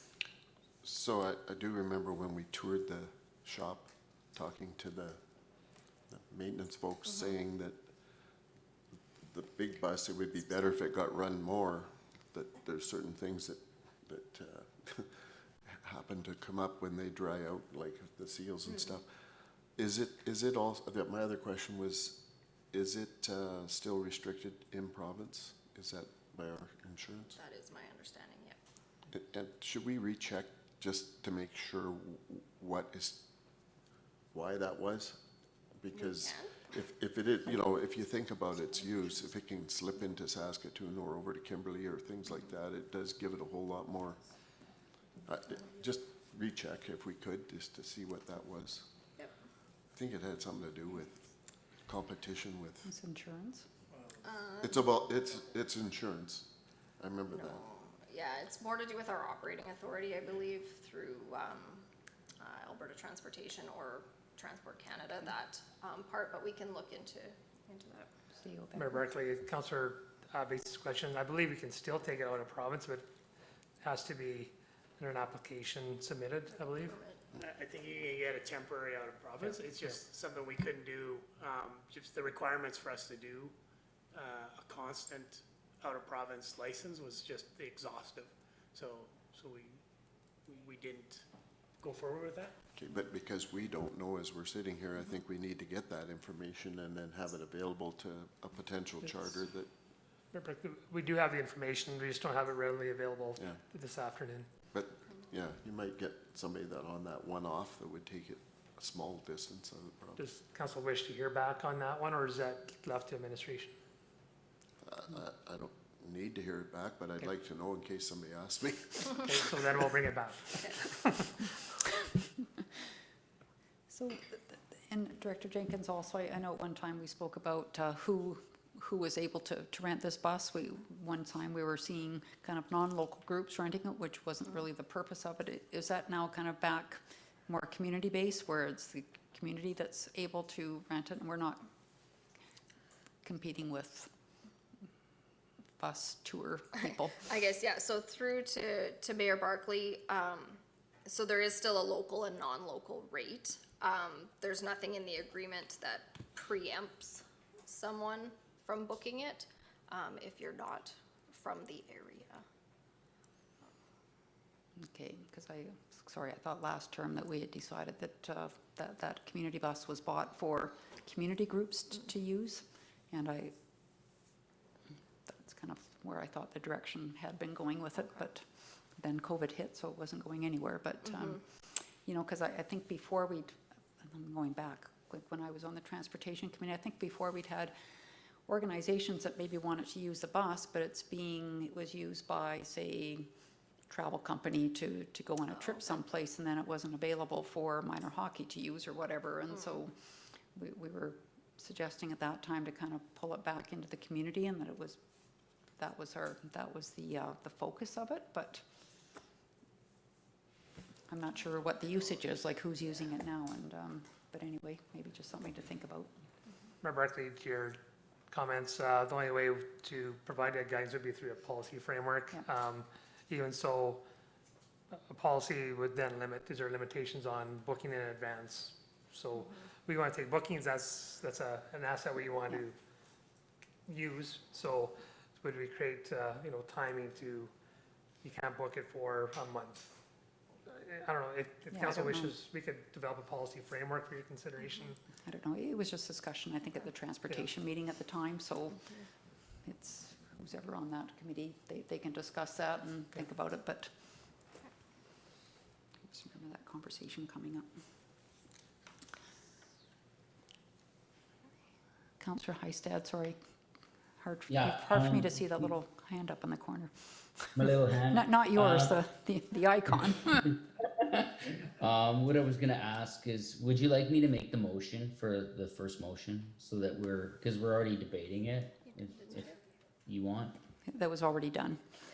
Okay, well, now I gotta But wake up thanks. then. We were, yeah, Thank you, your worship. and thank you. So we have the first motion on the table. Any more discussion? Okay, all in favor? Okay, perfect. Sorry, Mayor Barkley, just on the first motion you made, just on the letters that went out to the municipalities, do we just hang tough until we gather data? If we have conversations, we could just indicate, please just maintain those letters, but we'll follow up with them once we have the appropriate data. Yeah, I think that would be Okay. appropriate, and Okay. everybody okay with that? And, yeah, okay. Okay, we will move into 8.1, correspondence and information.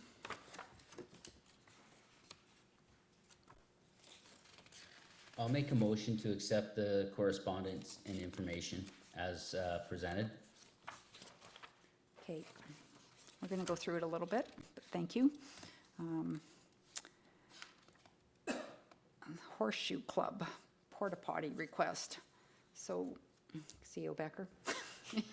Yeah, just a letter came in to put in my mailbox just from the Porta Potty Club, the Horseshoe Club. sorry. My apologies.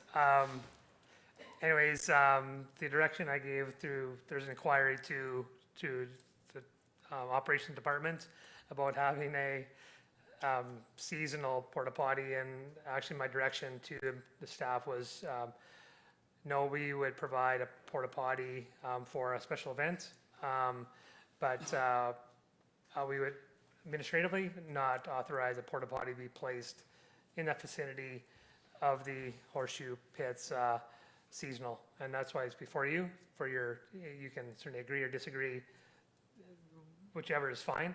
Right now, that's the direction that we would not put one, due to the reason there is a porta potty fairly, it's adjacent, it's at a ball field, and also the aquatic center is open as well. And also, the logic I have is also the ball associations do pay marginal fee for registrations for use of the field, but also the sporting amenities. And that's the logic I had in my direction to my staff. Okay, so, yeah, the one is fairly close, is it not? It's at that second diamond, so, yeah. Yeah. Are we okay? And there'll be one going in for they have an annual tournament. And there'll be one going in for that weekend, and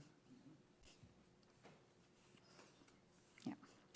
And then farmers and ranchers, the golf, do we give any merch to that tournament?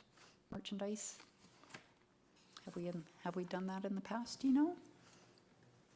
I don't know for sure if we have provided a package to that. We can look back. Often we often put together a package for those types of requests, Mayor Barkley, something we look at depending on the inventory we have and so Yeah. forth. Do you need a motion for that, or?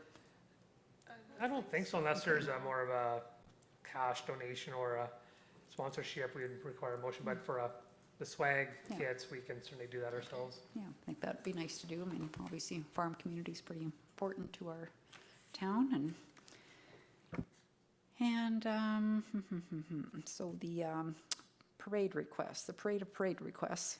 So Bowden, Eckville, Pinoka, Sylvan Lake, plus our own. Does anybody want to participate in any other parades other than Innisfail?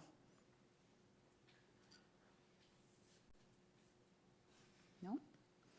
Okay, no, just so I know, because the requests are coming in. Yeah. Do we have a float, Mayor Barkley? No. Like, do we have No. anything to put into the parade? No, just, no. Like, how, Most often, Councilor Harrison, you would be put into a vehicle as a delegate or dignitary. Your worship, Yes? my recommendation would be is if anybody wants to, just send you an email for that request. I think, if that's somebody's wishes to do so, but I know priority for myself is June 18th. Thanks. Yeah, probably the only one I was maybe thinking about was Bowden, just because they're close, but I don't think we've done that before, have we? Or, yeah, yeah, and everybody's days get so busy that, okay, we'll move on from that. Sorry, Mary Barkley, I've got a question about that. Do we reciprocate those invitations to those other towns? Well, the parade here is the Danes Rodeo Parade. Our Rotary kind of looks after it, so it's not really the town of Innisfail doing it, so True. Director Jenkins is To going to say Councilor something. Mazeros, we do send out letters but we on do. behalf, just inviting the delegates from the other municipalities, yes. And I think, Thank you. yeah, I think the Mayor of Bowden comes, but don't know of any other mayors that participate, so. Okay, and we have number 8. There's a proclamation in the package here from the Seroptimus Club. I can find it. So they're Mayor Barkley, is this something that we need to make a decision on? Yes, In terms it of is. showing our support, or? Yes, yes, it is. So I they're, would like to show I would like to suggest that we show our support to this proclamation. Okay, for May 28th. Okay. Okay, we have a motion on the table. Any questions? All in favor? Okay, passed. Thank you.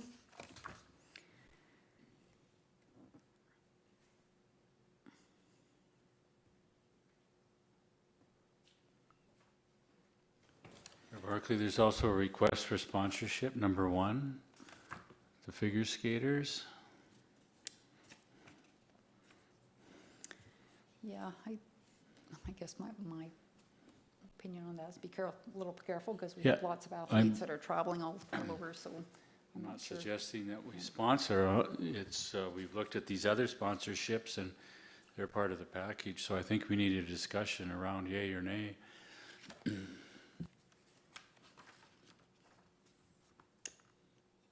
Okay, well, if you'd like to, somebody like to make a motion?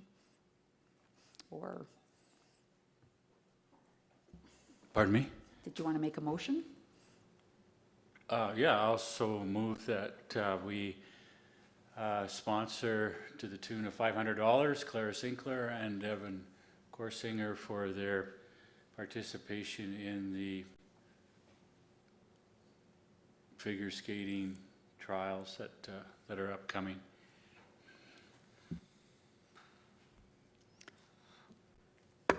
Councillor Wing? Thank you, Mayor Barclay. Through to CAO Becker, do we have an administrative pool for of funds for these kinds of requests, or is this typical that this would come to council? And if we approve it, where does the money come from? Mayor Barclay, Councillor Wang, if it approved, it'd likely come from your contingency, council contingency. Yeah,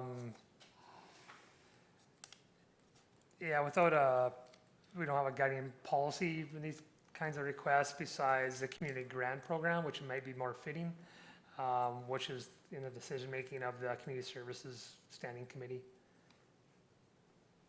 So either council contingency or applied through the committee, then it comes through that budget that's been allotted for that process. Director Jenkins, is there still funding available through Community Services Standing Committee? There is still funding through it. I would have to just review the wording in the policy, whether this type of ask would qualify through that grant program, but there is, within the 2022 budget, there's still money in that pot. Yeah, Councillor Bates? My comment would be directed towards that as being the more appropriate source. I don't remember individuals coming to us before asking for specific individual sponsorship, and I think that the Community Standing Services Group is the appropriate source. Just my comments. Thank you. Councillor Hystad? Yeah, my comment would be, would just be a motion to, not to amend, but to, goodness, what is that called? To table until further clarification from Director Jenkins on the community support. That would be my motion till we have further detail. Okay, well, we have I guess we'll vote on the first motion of Councillor Harrison's, and then we can go to that one, Councillor Hystad. Okay, so Councillor Harrison has a motion on the table that we approve $500 to go towards this endeavor. All in favor? Opposed? For the record, I'm opposed. Okay, thank you. So Councillor Hystad, do you want to make that motion again then, please?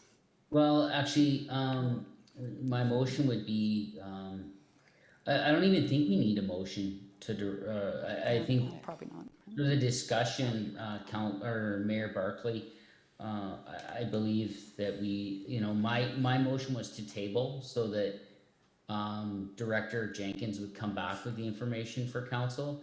I don't think we need a motion there unless we get the proper documentation as to whether or not we can support these two individuals moving forward. That's my thoughts.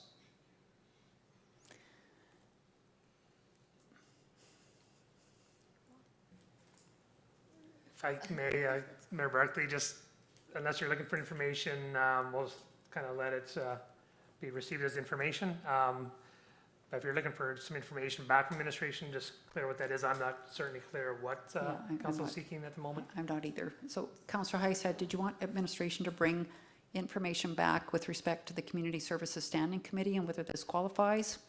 Or? Yeah, I think that would be beneficial for us, even as new counselors, is to have the information before us.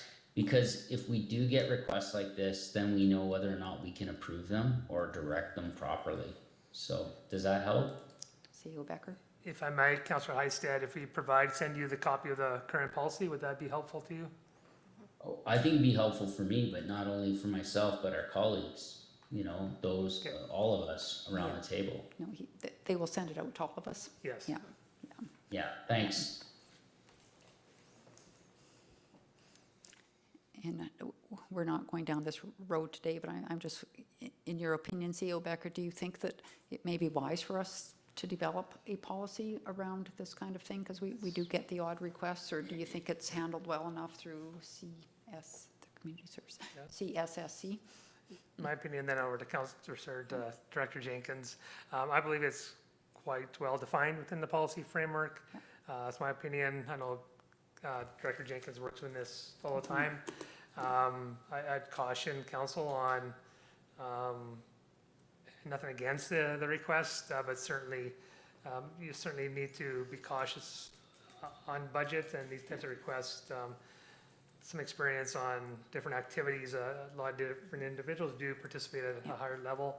And then also there's other cultural components, where there's bands or so forth, but it certainly opens up another request to you, but it's up to you, certainly. But Director Jenkins?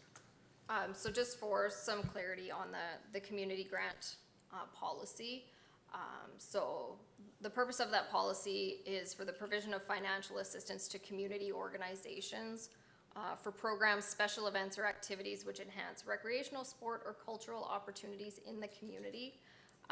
So that policy does limit eligibility to community groups and organizations based in the community.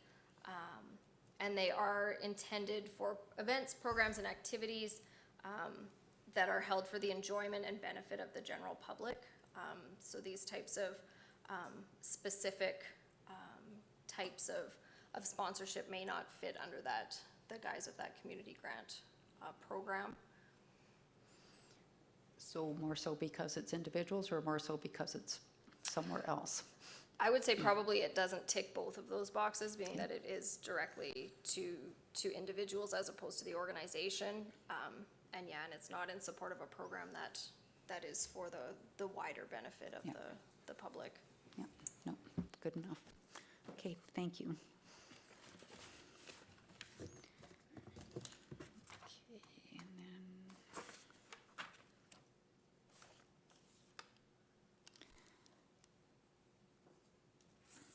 Okay, and then okay, and then June 9th, there's a CAPE event in Lacombe.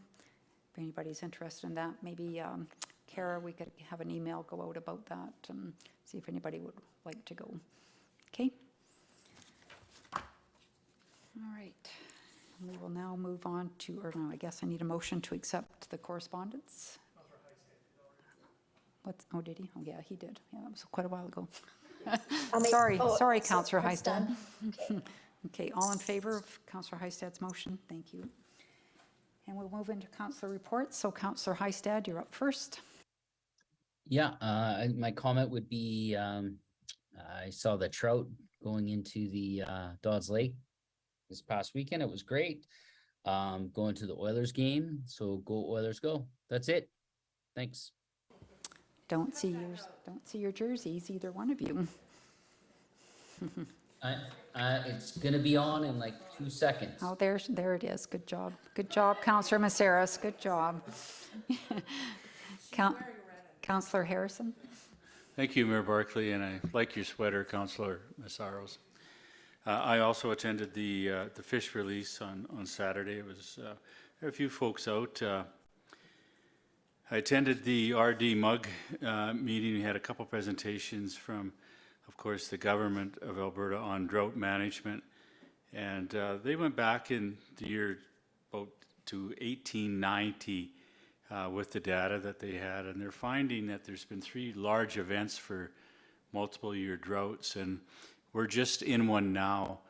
And sort of the assumption is over the 30 years, we're going to have these cycles. So the comments that were made by the folks that were presenting were, you know, it's tough right now, but over time, I think they think it'll sort of balance out.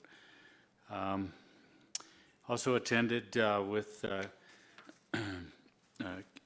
Karen Bradbury and Sandy Wacker, the administration staff, the Western region of FCSS, and that was a good discussion around what all the different groups in central Alberta and around are doing. And just a comment, I certainly hate to see Karen leaving. I think it's going to be a large hole in our organization. Karen's got energy that I wish I had, but she's really contributed over the last 6 or 7 years to that program, and I certainly wish her all the luck in her new position. Just another comment, sort of a takeaway from my trip to Europe. Everywhere I went in the British Isles, pets were big, particularly canines. Everywhere I went, there was an opportunity to have your dog on a leash, and they could go into businesses, stores, hotels, wherever businesses had water dishes on the streets. And I thought it was sort of neat. And I see a number of people walking their animals, not only in the dog park, but on the streets in town here, leashed up. So maybe that's something that we can think about over time. Maybe, you know, the chamber can, you know, put some thoughts around talking to their business owners about just putting a water dish out front in these hot days. Also attended the Chandros construction morning on net zero, and I found it very, very informative, and I think it's the way of the future. So it was a good presentation, and I've started reading the book that was handed out. I've got through the first couple of chapters, and it's, you know, and I think as far as the community, we're well on our way to meeting some of the requirements around net zero. So, you know, we're out there. So I think that's it, Mayor Barclay. Yep. Okay. Lester approves your dog message, by the way. Councillor Dunham? Did you skip me? We did. I did, sorry. Councillor Maceros. I couldn't see that nice bright orange blue sweater, so. Thank you, Mayor Barclay. Now I've just gone blank.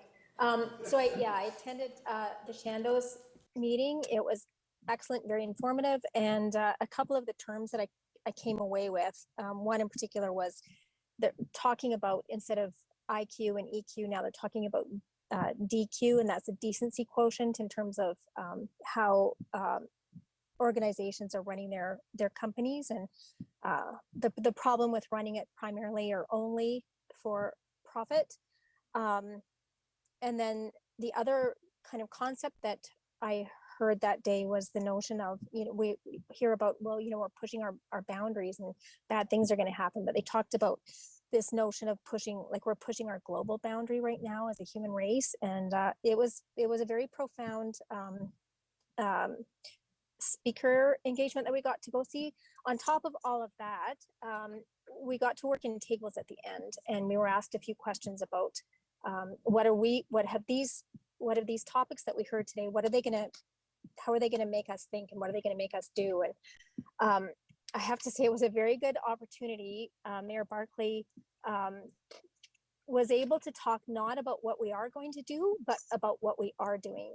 And it's very clear that we are so far ahead of the curve on so many of these concepts. And I was just, you know, happy to be there, happy to learn, and so proud of what our town is doing. And on top of that, or aside from that, I was at the Red Deer Polytechnic tour on Thursday, and that was great as well. Thank you. Thank you. Councillor Dunham. Thank you, Mayor Barkley. Last week had the AB Muni's local government fiscal framework meeting. Just a discussion around the changes from the MSI to the LGF. And also within that, the change, I guess the thing I couldn't say for it all, but the thing I found most interesting is the way that they want to change the capital formula to make it more equitable for municipalities, and just how they're going to change the framework and, like I said, make it more equitable and taking into consideration each municipality's unique requirements for funding. And yeah, coming up, I've got the Community Services Standing Committee next week, and that's about it. Okay, thank you. And Councillor Wing. Thank you, Mayor Barkley. I was absent last week, so since our last council meeting on May the 9th, I participated in McHappy Day, a couple of the Chamber of Commerce May board meeting, enjoyed another meeting with Sean Collins, I very much enjoyed our lunch and discussion with the Seniors Drop-In Society, participated with the Green and Clean Challenge, and have had several farmers markets conversations, so that's an ongoing body of work. I attended both the Innisfil Library and Parkland Regional Library board meetings last week, and I'm having a follow-up meeting with our library director this week just to better understand the relationship with our regional counterparts. A reminder for all of you of the LLC 10th anniversary celebrations on June the 4th, starting at noon, running to 4 p.m. So there'll be activities, a barbecue, tours, etc. But I'll ensure you all receive an invitation and an agenda to that. And I very much enjoyed our meeting and tour of Red Deer Polytechnic last week, and certainly look forward to future opportunities working with them for the benefit of our community. Thank you. Councillor Bates.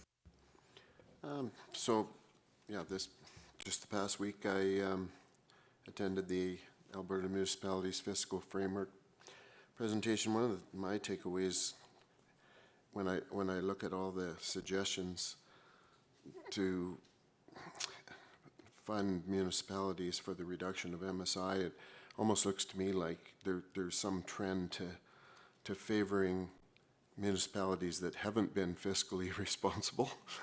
And that worries me because we have been. And I went to the Docks Rock presentation. It was just so neat to see those little kids and yeah, getting interviewed and everything else. The tour of Red Deer Polytechnic, RDP, was excellent. And I watched the fish get into Dodds Lake, and that's pretty much it. I don't have a whole lot coming up this week. I think under upcoming events, we'll have a couple to make sure we're covering things with some people leaving. Okay, thank you. So last Tuesday had the South Central Alberta Mayors Group. We actually met here in Innisfail in council chambers. Everybody was very impressed with this room. Sundre, Carstairs, Didsbury, Penhold, Drumheller, Cremona, Crossfield, Olds, and Innisfail participated that day.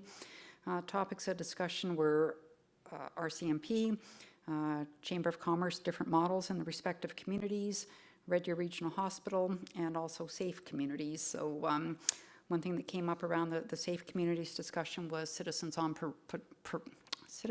patrol groups. Sundre, Crossfield, or Sundre and Penhold have them. Crossfield is kind of on again, off again, but Mary Arshow did think that they've probably been some help, but again, a little difficult getting volunteers and stuff for that. But it was a good morning with everybody.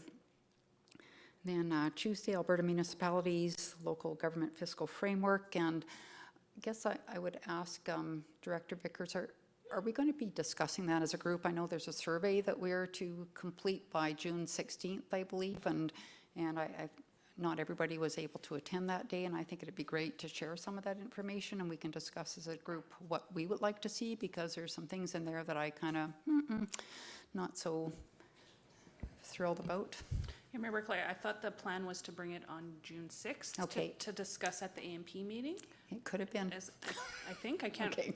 is that accurate? I think so. That would make sense. Yeah, as soon as we can, I suppose. Yeah, that's the next meeting, right? Yeah. So- Yeah, we can, I think the idea was to try to get a copy of the video the recording and send it out to council. If they want to do additional work, we come back and do the review of those slides. Perfect. Sounds good. And then Tuesday, I went to the Victim Services AGM. They acknowledged Marilyn Maldonner and Mike Babcock for their many years of service. Great organization. I've asked CEO Becker if we could have them come do a presentation to council at some point in time. Then Wednesday, the Chandos event was called Our Possible Future. And yes, we can build it better. So the keynote speaker was Andrew Winston, who's co-author of the book Net Zero, along with former CEO. And there was lots of good things, as the Councillor Harrison and Maceros said, came out of that day. And what kind of stood out for me, one of the things was there's 1.5 million Canadians in the construction industry. 700,000 will be retiring by 2030, so that's 46% of that workforce. And 90% of the jobs in the clean tech area are in construction. So when someone comes home from school and says, I'd love to be in the construction business, and mom and dad are saying, no, don't do that. You better go to university and do something else. We need to stop saying that and and hopefully let them follow their dreams. But I think we're hearing that in a lot of industries, transportation as well. 30% of the landfill waste actually comes from the construction industry, and so certainly Chandos and others are trying to move to net zero, where they're embedding carbon in all the material they use. I think messages that really resonated that day, that was kind of an overarching theme, was that collaboration is critical in this day and age, 21st century leadership. We need to find solutions for complex problems. Nothing is that easy, and no one can figure out things by themselves. Really focus on purpose-driven organizations. They're the ones that are leading organizations, and we need to get into being about less transactional and more collaborative. Andrew gave a example of a UPS delivery vehicle. And they only bought one at the time. They bought an electric. They didn't buy more because it was so costly. But he said, we need to stop looking at really that initial cost as the only cost, and what are the costs going forward. So how do we calculate in the other costs and the benefits? So in a typical vehicle engine, there's 2,000 moving parts. In the electric vehicles, there's 10 moving parts. So what was the maintenance cost on that vehicle going forward compared to the typical one they would buy? What were the environmental impacts as well on things? So it kind of goes around the, that procurement mindset that I think we're always kind of focusing on low cost, but how do we focus on other things as well as just that initial cost of whatever we're doing? So it was a really good day, and really enjoyed it. So Jen's final message from Chandos was that high-performance teams work together towards a common purpose, and they value the nature of the collaboration and the partnerships. So I was very pleased to be there that day, and as Councillor Macero said, I think Innisfail is certainly doing lots of great things. I'm very proud of everything that's going on here.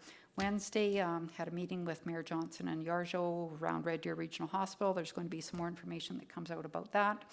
Thursday, attended Docs Rocks at Docs Rock, I guess, at the Innisfail Medical Clinic. So a huge thank you to Heidi Nelson for having the kids paint the rocks and then walking down in rather stormy weather that day and present them to the physicians. I think they were certainly very pleased.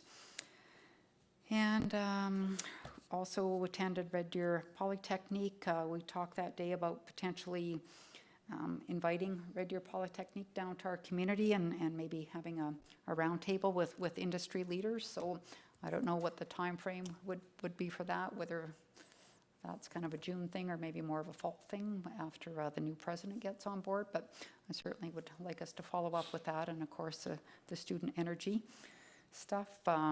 Also, I was talking to CEO Becker before the meeting today. I had a meeting with Holly Bilton, and I would also very much suggest that she be involved in discussions we have, and her work in the careers area and the school board. So there's some pretty exciting stuff going on there too.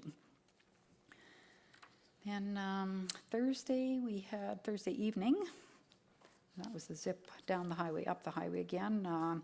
Central Alberta Mayor's Group met. Minister McIver was our guest.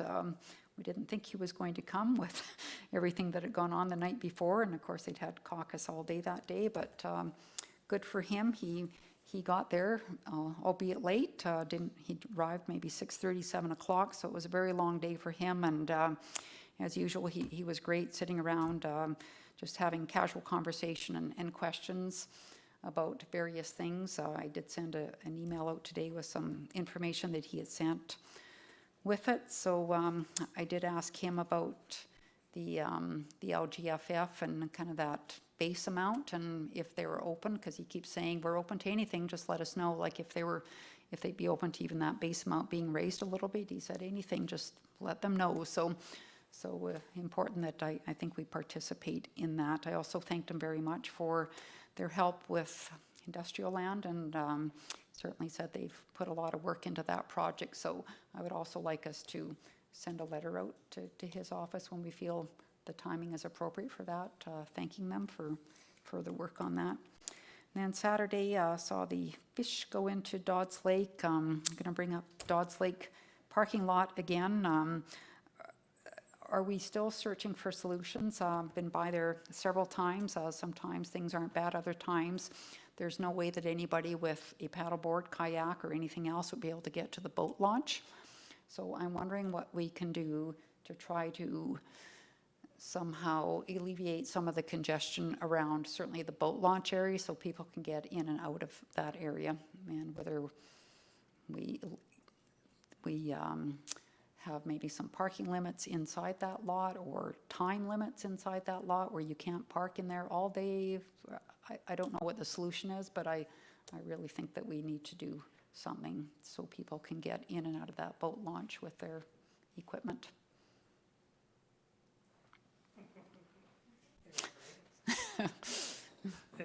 I think, Mayor Barkley, with that, we'd certainly take that back and have more detailed conversation about, creating flow or access to the dock.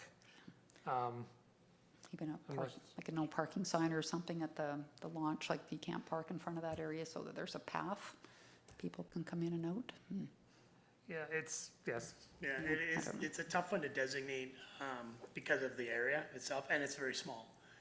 So as soon as we start designating that type of stuff, we're gonna start eliminating parking, and then we're gonna start, but we have looked at also looking at some temporary signage along the street, allowing, because there is parking allowed on the street. I think a lot of people just don't know that. Yeah. So putting some temporary signage out so that hopefully will help direct them to where parking is available. We did put some no parking sign over by the kind of the Sandy Beach area to try and allow a little bit of freedom of flow in there. But it is, yeah, it's a little restrictive in there to keep people going. We are still investigating the future of expanding the parking lot. That's being further investigated. So. Yeah. Well, I really think we need to do something with the boat launch area also.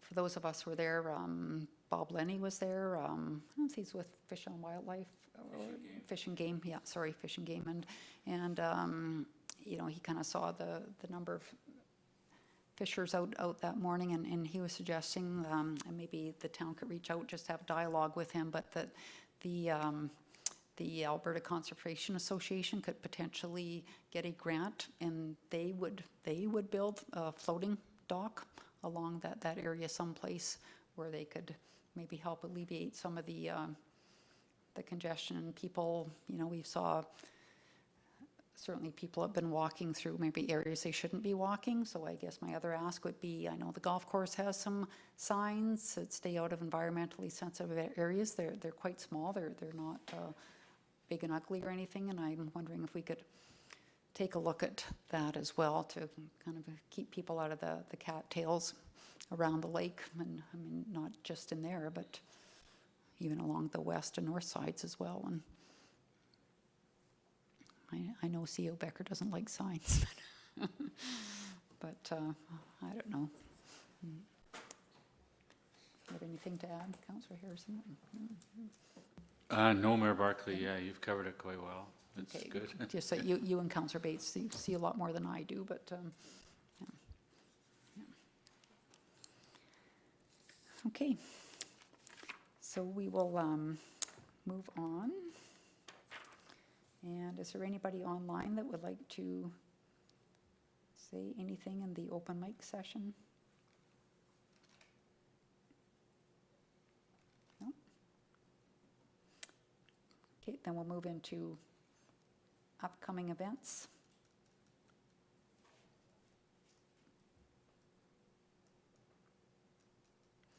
I'll just have someone please make a motion to accept this as information. I'll make that motion, Mayor Barkley. Okay, thank you, Councillor Maceras. All in favor? Okay, then a motion to go in camera, please. Mayor Barkley will make that motion. Okay, thank you, Councillor Dunham. All in favor?